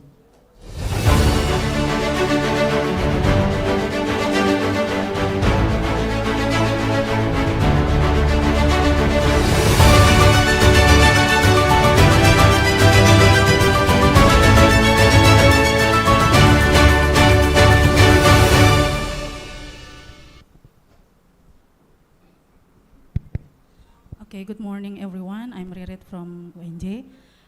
Today we will conduct another plenary session, so it will be Professor Iwan. please, Professor Iwan, come to the stage. And then the other one is from University of Bahia. I'm sorry if I'm not mistaken. So she's from Algeria. She will be online on the Zoom. So to make our session much more interesting, so first I will introduce Professor Iwan. So Professor Iwan, so currently Professor Iwan is a researcher and lecturer at the Natural Science and Mathematics in UNJ. And then he is also contributes in many aspects of the physics, yeah, sorry, in the physics field. So he already gained the doctoral from the Nanyang Technology University, and then gained the master in the University of Indonesia. And then his research field is about the physics of semiconductor materials and else. Probably to make our time more effective, we will start with Professor Iwan presentation. So.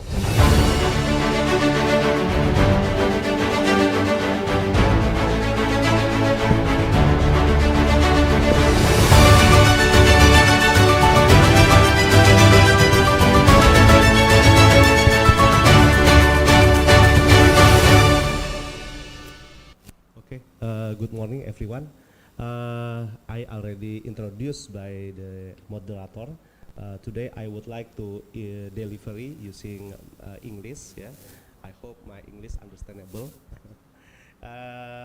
Okay. Is there any? Oh.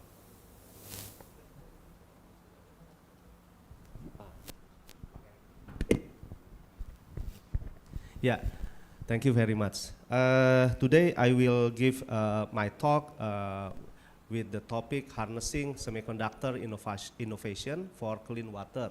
Yeah. Specifically, I will discuss more about zinc oxide photocatalyst in support of sustainable development goals. Okay, next. Okay, sorry. This is me with my student just this semester, graduated under my supervision, and then most of them working with me, working in zinc oxide relate for many application, except 2 of them working on perovskite. Okay. Today, my outline is R, background and motivation, method, advanced oxidation process, yeah, photocatalyst, semiconductor materials, zinc oxide-based photocatalyst, and our work, then conclusion. Yeah. This is some of the example, yeah, about the water already polluted and many contaminant. As we know that water actually now is very crude thing for our life. Yeah, the faces escalating challenges of global scarcity, pollution, primarily due to the rapid population growth, and then also influenced by the unchecked industrial extension, and then also the thing is environmental degradation, extensive environmental degradation. So these 3 kind of things actually influence very much about the water quality in our life.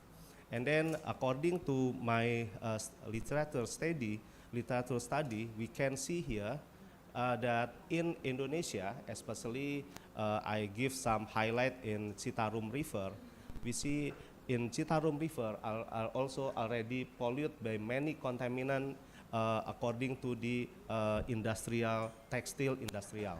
So this is happen in our country. And I think it's not only in Citarum, but many river in Indonesia, I guess, already also polluted. And then consequently, yeah, if we are look at over 7 billion people comprising more than 15% of the world population, they experiencing acute freshwater shortages. Then if we are see here that consequently the purification of polluted water before discharge into the environment is paramount importance. So this is very necessary become our focus on. So because otherwise it will influence our health and influence also the environment surround us. And this is the examples of water pollution. We can see starting from industrial waste, agricultural runoff, and so on. Okay, this is also if we look at here that textile in the dye industry, because today I give more attention with the textile dye industry, influence very much to exotoxicological effect, to environment. Then this has become our thing that should be give more attention. And how to address this problem? Actually, many scientists already try many various conventional methods, such as coagulation, filtration, adsorption, reverse osmosis, and ozonation. This is 5 of the conventional to purify the water is already common in for us. And then if we look at here, the coagulation, actually they use chemical, they use chemical to suspend it and removing water and become clean actually. And then for filtration, the basically of the mechanism is based on the physical barriers to remove the contaminant and we can get the clean water. And then the absorption, they use usually activated carbon, carbon activated, or usually also using a kind of the adsorbent to remove some contaminant. And reverse osmosis here, the mechanism basically using semi-permeable, in the middle of 2 kind of water, then it will have some pressure, and then they will remove some contaminant. And then the ozonation, ozonation using ozone gas to oxidize the contaminant and removing the pollutant, and then we can get the clean water. So, however, even though this already tried, applied to clean water, but the problem is that there is some limitation. What is the limitation? Actually, if we look at here more detail, the limitation of these 3 kind of conventional method is high energy consumption. Of course, to build this kind of method need more money, and quite high cost. And also the potential for secondary pollution. And then to address this kind of issue, also there is something new, maybe for us, we call it photocatalyst. What is photocatalyst? If we look at in this figure, I give illustration. Here the illustration, basically the illustration is I give you information about how semiconductor materials as a photocatalyst work in this process, and then we can get clean water. Basically, we need light source. Light source should be higher than band gap energy of the semiconductor materials. For example, here, if the light source has higher energy than band gap energy of the semiconductor material, it will get exciton, electron and holes pair. We call it exciton here. And then subsequently, in electron in the conduction band and holes in the valence band, it will create a chemical reaction. We call it redox reaction. In valence band, the oxygen will create a reduction process and produce superoxide radicals. And in valence band, holes, they will make a reaction with the water molecule and produce hydroxyl radicals. And both of them, yeah, subsequently, they will have some reaction with the contaminant to produce harmless substances, yeah, harmless substances. Next. Okay, this is a benefit of photocatalyst, yeah. If we look at here, yeah, actually in our environment, yeah, due to the textile industry, yeah, about 54% already contaminant the rivers, and then by using photocatalyst, hopefully it will help us to make water become clean and have a good quality to be consumed.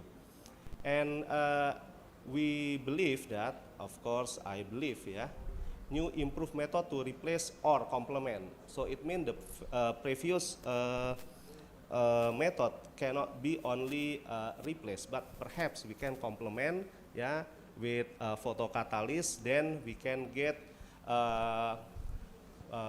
method, yeah, very effective for textile dye effluents. This one we see, yeah, milestone of literature journey, yeah, since 1912 until 2025. If we look at here, the development of research regarding to the photocatalyst is year by year improve, yeah, very fast. So in 2025, now the trend is exploring machine learning in photocatalyst. And then if we are look the country mapping that work in photocatalyst research, yeah, mostly dominated by China, yeah, mostly by China. But if we are look at here, the Indonesia, the position is quite low, yeah, around 100, even not more than 100 maybe. Okay, next, this one also we see that photocatalyst actually can be formed, yeah, using many kind of semiconductor materials that can be in the kind of rod-like, granular, yeah, polyhedral, irregular, and so on. And all of this kind of semiconductor materials, yeah, can be synthesized using different methods such as hydrothermal, salt gel, co-precipitation, biogenic, and so on. Then if we look at the number of articles, yeah, mostly they are working on how to degrade kind of dyes. Yeah, here we see that the photocatalytic application, yeah, according to the number of articles, about 58,000, yes, 690. Then here also I give some metrics, yeah, the summary of synthesized method and material characteristic for various photocatalysts. So the scientists here, yeah, according to this table, yeah, already demonstrated many kind of materials, yeah. Some of them applied kind of semiconductor, and then for synthesized method also we can see already demonstrated with many kind of method. And then the application also here I show you mostly is relate with the how to degrade kind of contaminant. Next, this one kind of semiconductor material for photocatalyst. Yeah, perhaps all of you already know the semiconductor materials. Yeah, and then if you look at here for semiconductor materials that very common be used as a photocatalyst is titanium dioxide. But one thing, titanium dioxide is probably have some toxic, yeah. So that's why some of the scientists believe that there is another semiconductor material, we call it zinc oxide. Why zinc oxide? Oh, because time is just 1 minute left. I will get more faster. Okay, this one is zinc oxide. Yeah, this is my research focus on. Then we see why zinc oxide, because zinc oxide has wide band gap energy and quite strong, yeah, exciton binding energy, about 60 milli-electron volt. So this one is become very potential to be used in many applications. One of the application that potentially used is for photocatalyst. This one zinc oxide based photocatalyst. Yeah. The problem is that even though zinc oxide is potentially to be used as photocatalyst, the problem I found there are two very common problem. The first thing is the fast recombination time in zinc oxide. It means that recombination electron and holes. Yeah. Because when electron excite due to the higher energy of photon to excite electron, when electron in the valence band, they will recombine very fast to valence band about nanosecond. So this is our problem. So to solve the problem, there are many kind of technique. Yeah. First, we use anionic dopant. Second, cationic dopant, and the third one using rare earth element. Okay, I will go faster. And this one is removal dice mechanism. Actually, I already mentioned before, but this is more detailed actually. But I don't have much time to explain this. I will skip it. And this one also the information about the different photocatalyst performa, yeah, comparing between zinc oxide and titanium dioxide. Next, this is our work. We already work on, yeah. First, Mn doping induced photocatalytic activity enhancement of zinc oxide nanorod, and then our font is that using Mn doping, it will enhance the photocatalytic activity. Yeah, this is the information. The approximately 77% within only 35 minutes under UV light irradiation. And then the second is I use nickel, yeah, to enhance the photocatalytic activity. Then the degradation increased by about 76%. This one also we use, yeah, composite silver nanoparticle for improve zinc oxide nanorod photocatalytic activity. We use different irradiation, UV and visible irradiation. And this one we see the performa. And then the last one now is still already submitted in Applied Physics A, yeah, and still under review.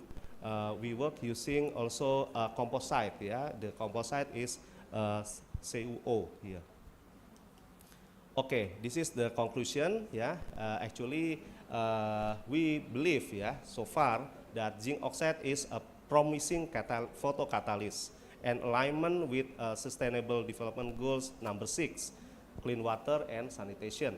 And then enhancement strategy are crucial. So it will make idea how to complement the conventional method in this case. And then low energy and environmental impact, scalability and practical application, and of course, we need collaboration to improve all the research activity. Then we can get good quality in research and we will recognize by either. Thank you very much. Now I think let's start small things to step the big things. Thank you.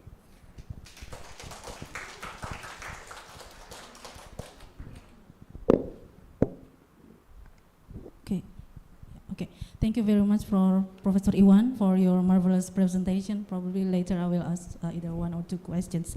Okay, next one we will go to Dr. Sonia Herbachi. I will read a short CV about her. So she has a doctor in management from the University of Science and Technology Beijing. And then her research field is about entrepreneurship, innovation management, and digital marketing. And then her working experience is about, she's a research associate and also becoming a some of the project managers in some projects. Maybe without further ado, I will let the presentation start.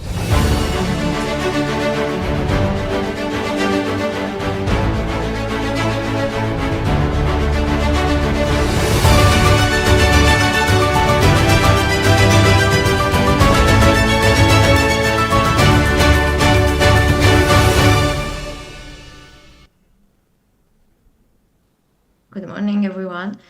Thank you for inviting me to attend this conference today. So I will present you a case study to reach the question of the impact of artificial intelligence in the Algerian agri-food sectors.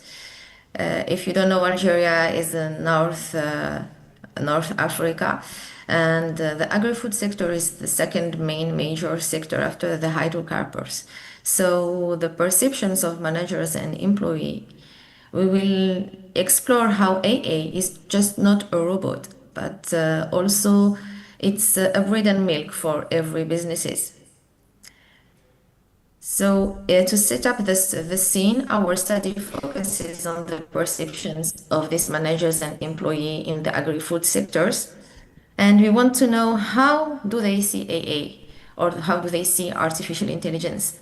Is it a friend or a foe, or just a buzzword in the workplace? To answer this, we conduct a survey within 24 companies in Béjaïa, which is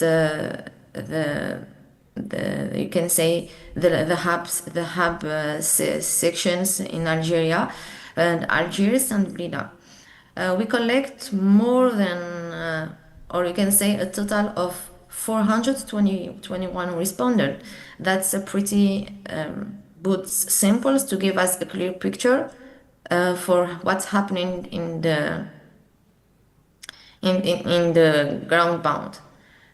So how these respondents are, and it is a balanced sample in terms of gender, mostly mid-career, you can say professional, age around the 30 to 44, spread across different functions in their companies. And as you can see, despite it in these pictures, you can see Algiers, which is the capital of Algeria, which is the economic hub. It summarized 42% of our observation.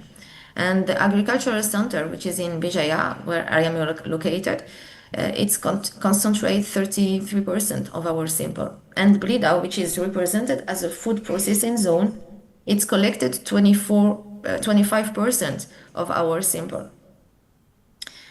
So why this all matters? If I can give you a quick overview of this.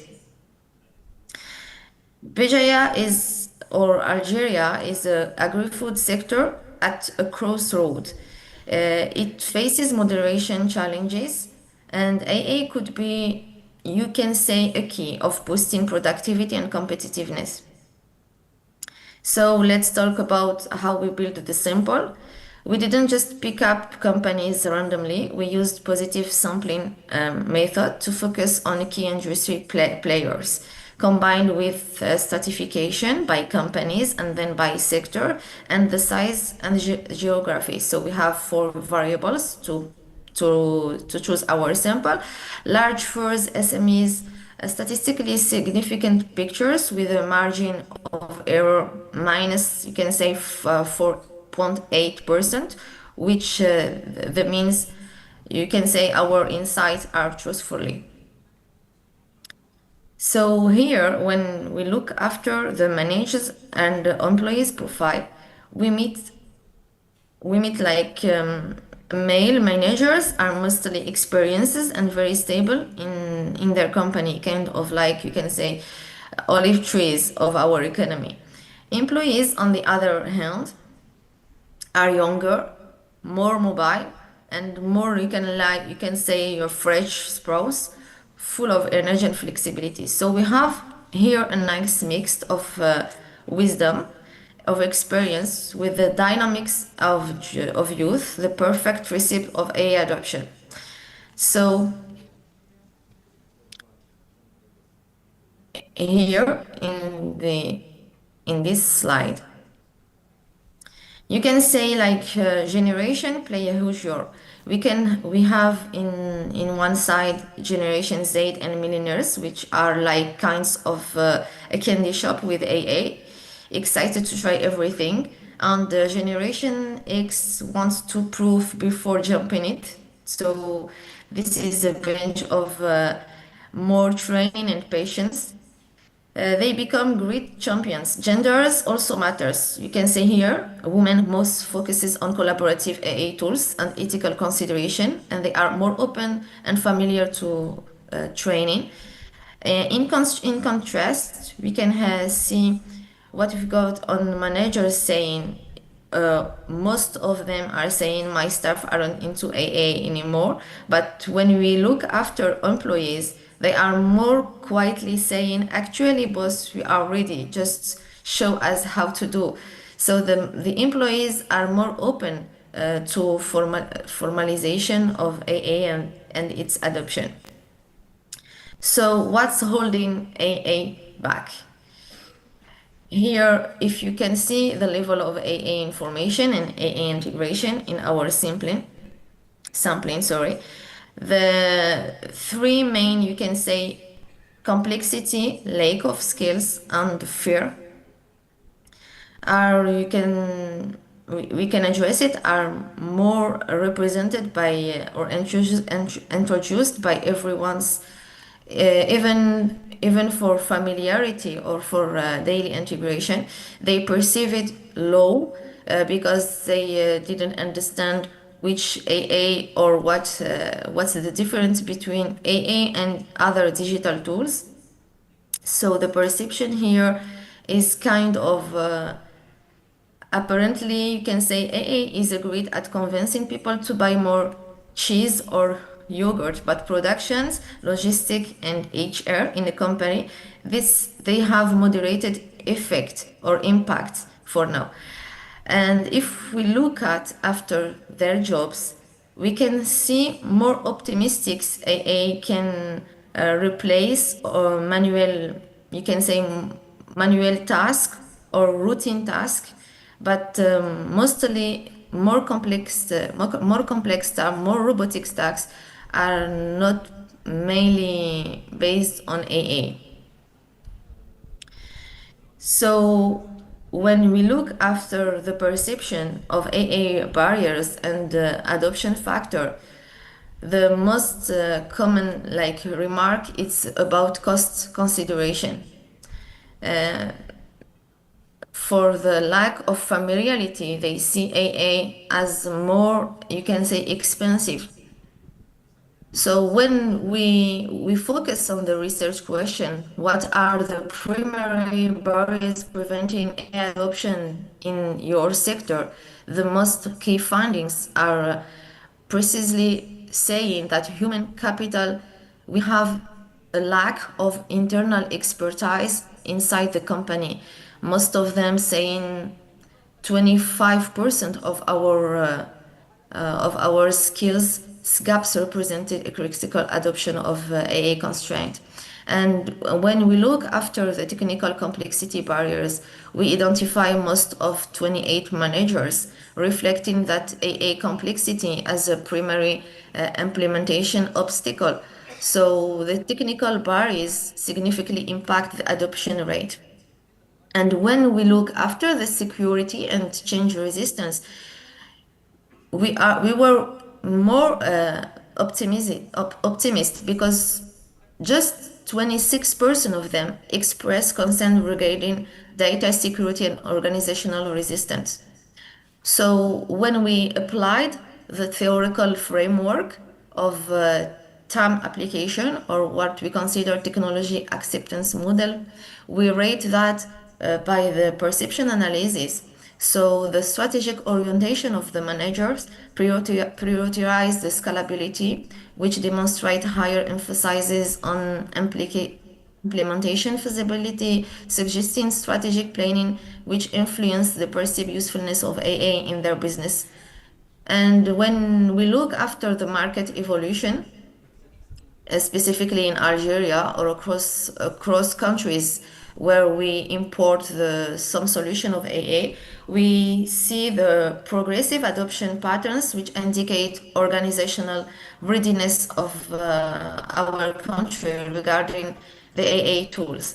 So this funding support our application for research regarding in the second level the processes at the business. So what we came out of this result, that marketing and production and costs regarding logistics are more, you can say, sensitive to the adoption of AA. And here, when we across the observation regarding the employment perspective and automation, we can say from the good perspective of AA adoption that most of the companies, you can say 53% of them, they anticipate the creation of new jobs thanks to AA, and we have more perceived assistance rather than a substitute of perceived AA regarding the collaborative integration of these tools.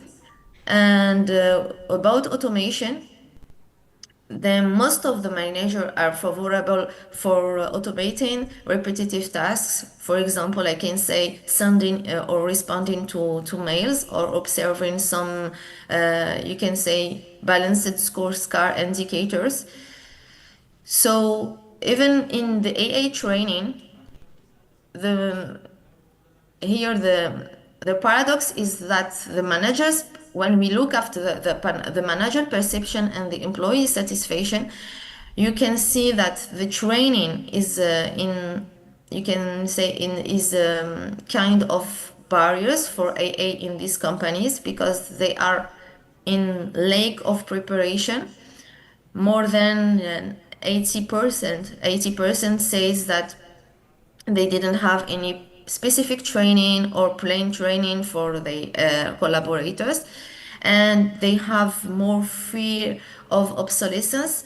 They are afraid to lose their jobs specifically, and when we can see the timeline of integration of this information or planning training across or specific sectors in this industry, you can say the medium integration timeline is above like 2 to 5 years, which is a bit long, so which is at the strategic level. And here the insight from the TAM model is like indicating significant usability barriers of AA integration challenging and a high utility perception regarding the data analysis, inventory management, and quality control.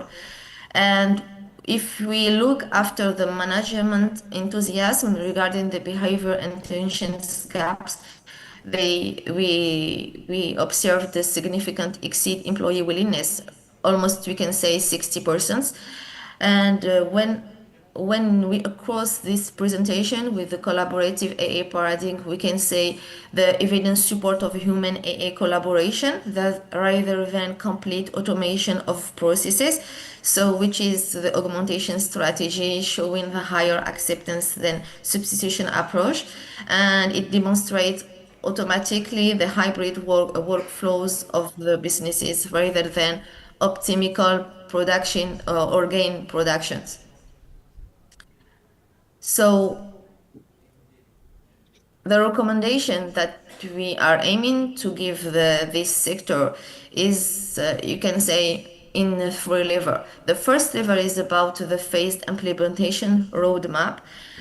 For example, when we took the timelines to 2 to 5 years, we scale it for into 4 phases. For instance, for marketing and sales optimization, the timeline is more shortened because they have, you can see, digital marketing tools are more advanced today in terms of AA, so it is more shorter because it is operational.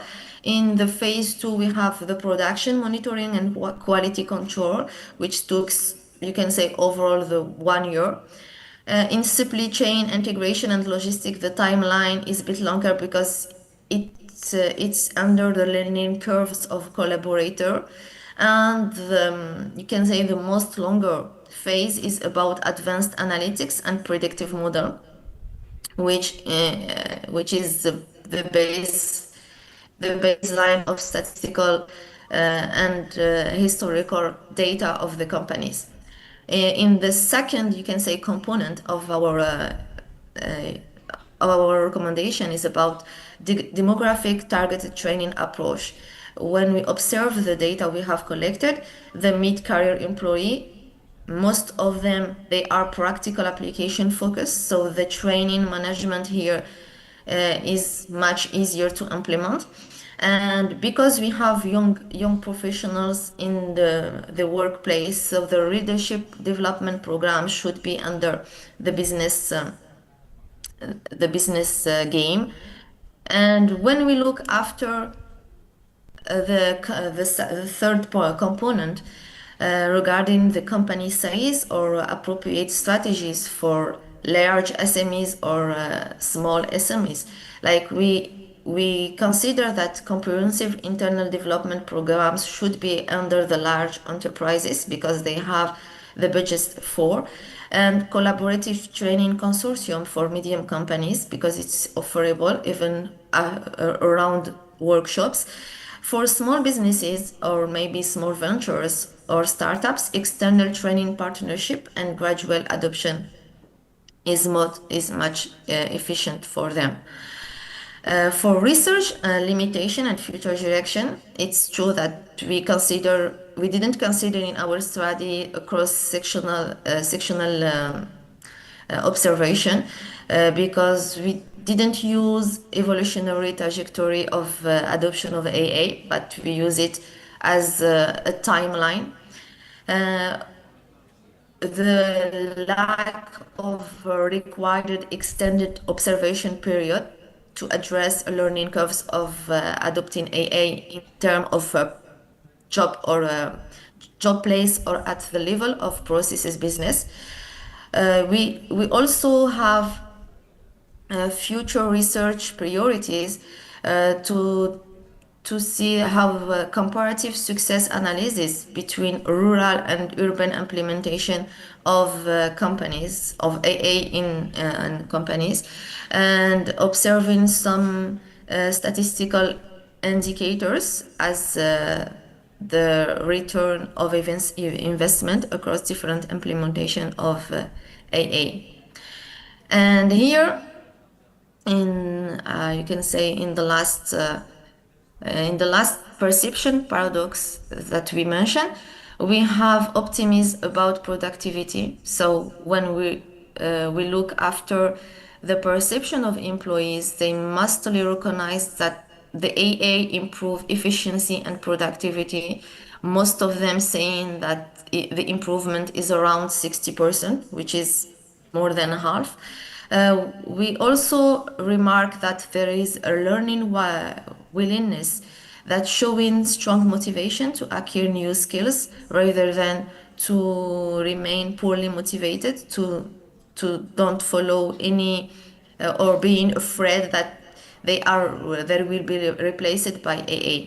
So here the adaptation and the training is the most focusing area of today's AA, you can say, patterns inside the industry. In the last point that we draw like a mental map that taking into account the investment support of the businesses, the departmental collaboration, the transition support that creates support strategy for job transition from, you can say, manually doing the task to automation, the awareness and training that develop specific program to improve understanding of AA in the agri-food sector mainly. And the financing mechanism here, especially in our case, we have tax incentives for SMEs regarding, you can say, more than 70% of across sectors in this industry. So thank you for listening to me, and you are welcome to consider my link tree as a gateway to my academic portfolio and professional connection in the future. So thank you.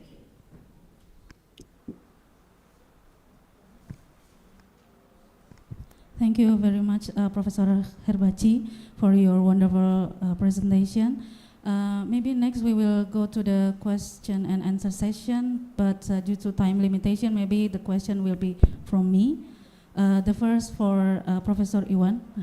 Actually, your presentation is really make me more want to understand about the zinc oxide itself, because it's also used in our construction industry. So my first question is zinc oxide can only be effective if it is in nano scale rather than in micro scale, number one.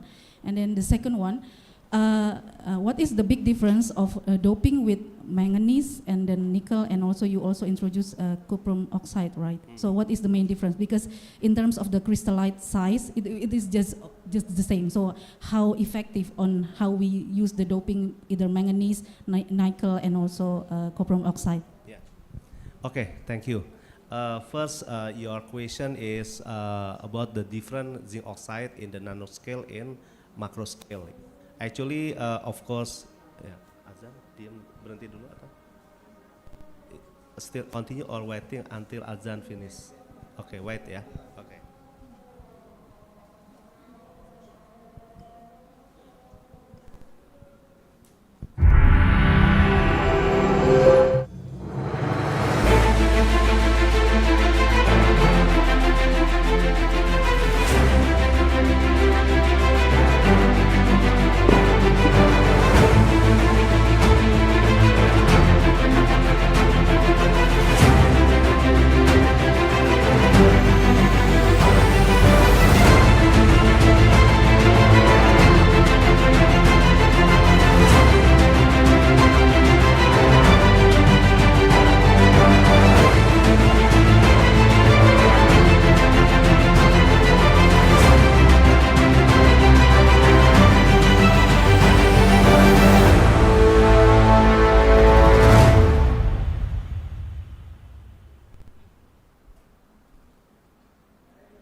Okay, can I continue? Yes.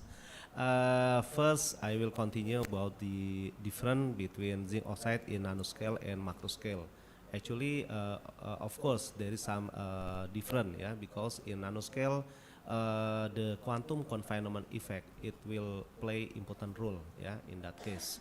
Then, especially according to my research and my observation, that zinc oxide in nanoscale, yeah, actually can enhance the absorbance of the UV absorbance, yeah, because for example, if I look at the result of photoluminescent properties, that normally zinc oxide has two peaks, yeah, relate with UV emission and visible emission.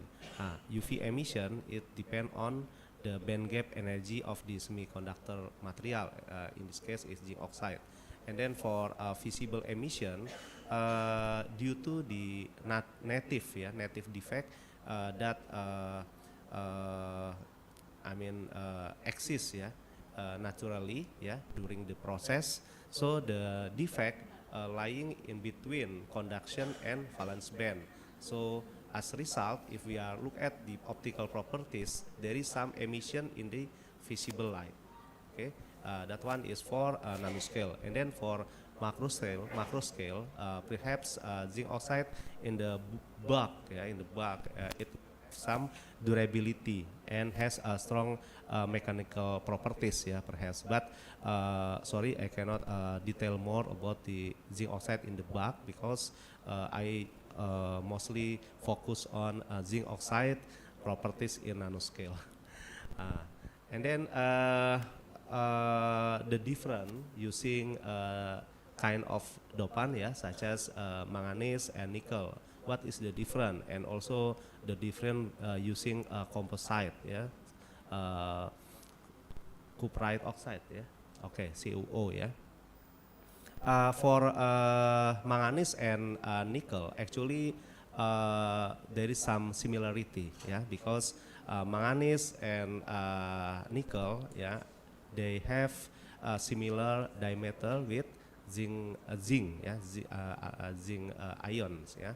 So according my observation also, structurally the manganese and nickel, they will substitute zinc ion, yeah. So the effect it will observe using diffraction, yeah, X-ray diffraction, whether there is some shifting of intensity of shifting of the diffraction peak or not, yeah, using manganese or nickel. And then also the influence also will affect the morphology, yeah, the morphology, as I saw before, that there is some different properties of the morphology when using manganese and nickel as dopant for zinc oxide. And then also according to the optical properties, yeah, if you look at from the absorbance properties, there is some something that very interesting, yeah. Manganese and nickel influence band gap energy, yeah. If all of you still remember from my slide that using nickel, there is some decreasing band gap energy, yeah. So if you look at three kind of typical dopant, yeah, there is anionic, cationic, and rare earths, yeah, element. So for manganese and nickel actually belongs to cationic, yeah, cationic dopant, yeah, yeah, because they substitute zinc, yeah, so it will lie in conduction band, okay. And then for composite, yeah, CuO, yeah, CuO actually they have a different band gap energy with zinc oxide. So there, because of different band gap energy, it will halt the recombination process of electron holes, yeah. So we believe that by halt the recombination process, it will enhance the photocatalytic properties. Yes. Thank you.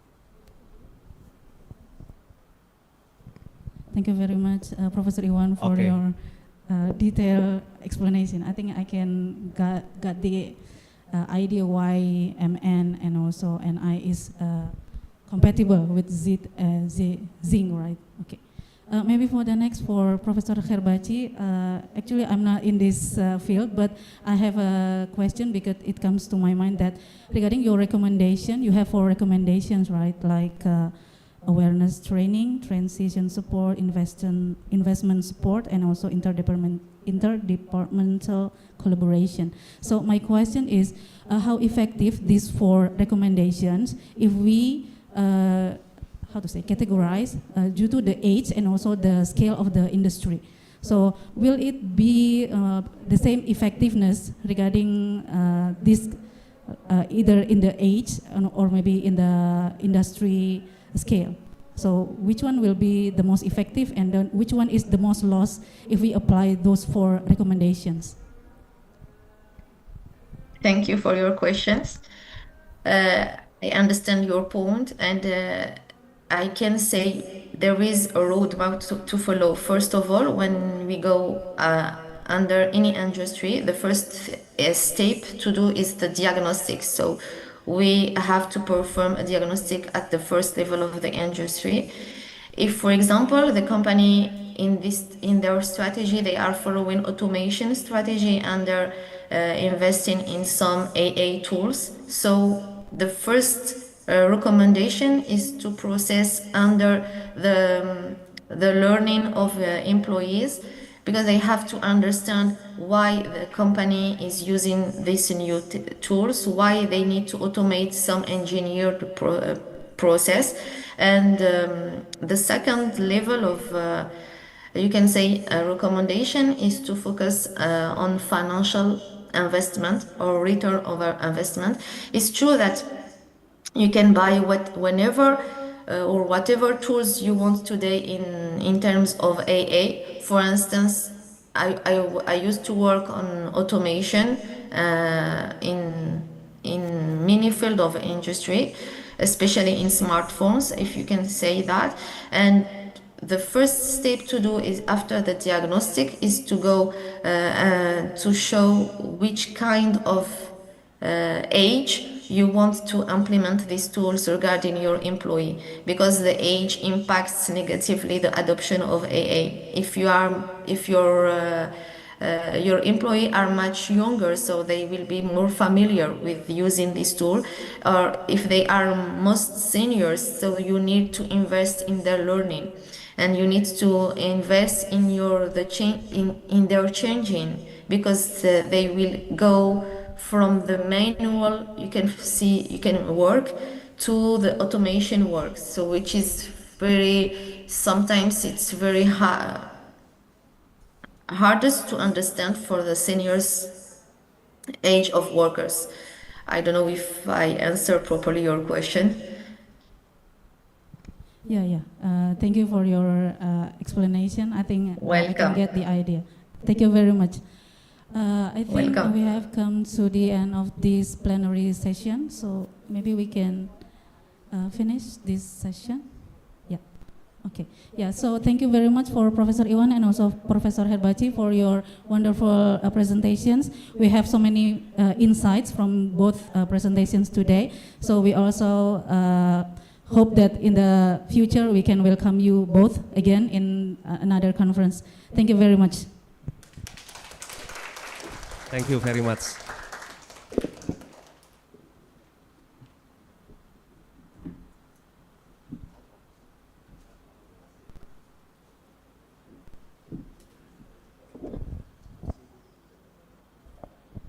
Okay, thank you. And ladies and gentlemen, we will now break for lunch and prayer. The program will continue at 1 p.m. with the parallel session. Aidara, as the Master of Ceremony, would like to sincerely thank you for your kind attention and participation throughout today's session. It has been an honor for me to serve as your Master of Ceremony. Assalamualaikum warahmatullahi wabarakatuh.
welcome to the Faculty of Engineering, Universitas Negeri Jakarta, a place where innovation, dedication, and future are born.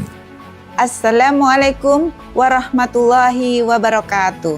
Kami hadir dengan semangat membentuk lulusan yang tidak hanya kompeten secara akademik dan teknis, tetapi juga beretika, inovatif, serta siap bersaing secara global. Sebagai fakultas yang memiliki visi menjadi fakultas berkelas dunia yang unggul dalam bidang pendidikan teknologi kejuruan, vokasional, dan keteknikan yang inovatif dan berbasis teknopreneurship, kami terus berkomitmen menciptakan lingkungan akademik yang mendukung inovasi, kreativitas, dan pengembangan diri.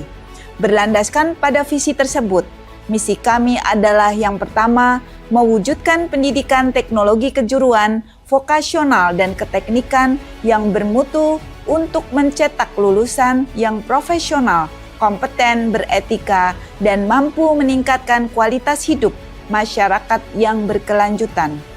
Kedua adalah menghasilkan penelitian dasar maupun terapan yang inovatif, relevan, dan berdampak positif dalam bidang teknologi kejuruan, vokasional, dan keteknikan guna mendukung kemajuan ilmu pengetahuan, teknologi, seni, dan menyelesaikan permasalahan di masyarakat. Ketiga, mewujudkan pengabdian kepada masyarakat berbasis hasil penelitian yang aplikatif dan berdampak positif terhadap berbagai tantangan sosial, ekonomi, dan lingkungan di bidang teknologi kejuruan, vokasional, dan keteknikan. 4. Menghasilkan sumber daya manusia yang unggul dan adaptif terhadap perkembangan ilmu pengetahuan dan teknologi, serta mampu bersinergi dengan dunia pendidikan dan dunia industri atau DUDI, baik di tingkat nasional maupun internasional. 5. Memperkuat jejaring kerjasama nasional dan internasional dalam bidang pendidikan, penelitian, dan pengabdian masyarakat yang saling menguntungkan, berkelanjutan, serta berdampak pada pengembangan kualitas sumber daya manusia dan institusi. Keenam, terwujudnya budaya dan semangat teknopreneurship di lingkungan fakultas melalui kolaborasi lintas sektor baik dengan lembaga dalam negeri maupun luar negeri untuk mendukung pengembangan inovasi dan kemandirian dalam pelaksanaan Tridharma perguruan tinggi. Dengan sinergi antara pendidikan, penelitian, dan industri, Fakultas Teknik UNJ terus bertransformasi untuk melahirkan generasi unggul yang membawa perubahan positif bagi bangsa dan dunia. Mari bersama-sama kita wujudkan Indonesia yang lebih maju. In the digital era, mastery of information technology and automation is the key to success. In the electrical engineering cluster, students are equipped with theory, practice, and innovation through the following study programs: Bachelor of Electrical Engineering Education, Bachelor of Electronics Engineering Education, Bachelor of Informatics and Computer Engineering Education, Bachelor of Information Systems and Technology, Applied Bachelor in Automation Engineering Technology. Students learn in a collaborative environment, exploring robotics, IoT, programming, and AI-based smart systems. The civil engineering clusters builds a generation capable of designing future infrastructure that is safe, efficient, and sustainable. The available study programs are Bachelor of Building Engineering Education, Applied Bachelor in Building Construction Engineering Technology, Applied Bachelor in Port Management and Maritime Logistics, supported by laboratories in structures and materials, as well as project-based training. Graduates are ready to meet the challenges of the construction and logistics industries. The mechanical engineering clusters prepare students to become educators in mechanical engineering, as well as professionals in mechanical technology, fire safety engineering, and manufacturing technology. These clusters consist of 4 study programs: Bachelor of Mechanical Engineering Education, Bachelor of Mechanical Engineering, Bachelor of Fire Safety Engineering, Applied Bachelor in Manufacturing Engineering Technology. Students of the Faculty of Engineering, Universitas Negeri Jakarta, are equipped with learning based on Industry 4.0 technology, design skills using CAD and CAM software, and knowledge of industrial safety systems. Art, creativity, and science are combined to create real solutions in lifestyle, services, and well-being. The family welfare clusters consist of 7 study programs: Bachelor of Culinary Education, Bachelor of Fashion Education, Bachelor of Beauty Education, Bachelor of Family Welfare Education, Applied Bachelor in Culinary Arts and Food Service Management, Applied Bachelor in Fashion Design, Applied Bachelor in Cosmetics and Beauty Care. This is where young designers, professional chefs, beauty experts, and educators in culinary, arts, fashion, beauty, and family welfare are born. The Master's Program in Vocational Technology Education is designed to produce lecturers, researchers, and curriculum developers who are adaptive to the needs of industry and future technology. Students of the Faculty of Engineering, Universitas Negeri Jakarta, consistently achieve national and international recognition. The Faculty of Engineering, Universitas Negeri Jakarta, is also active in building international collaborations with leading universities and institutions around the world.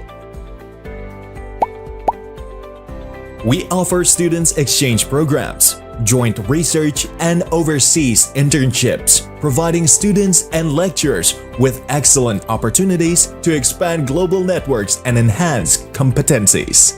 The future starts here.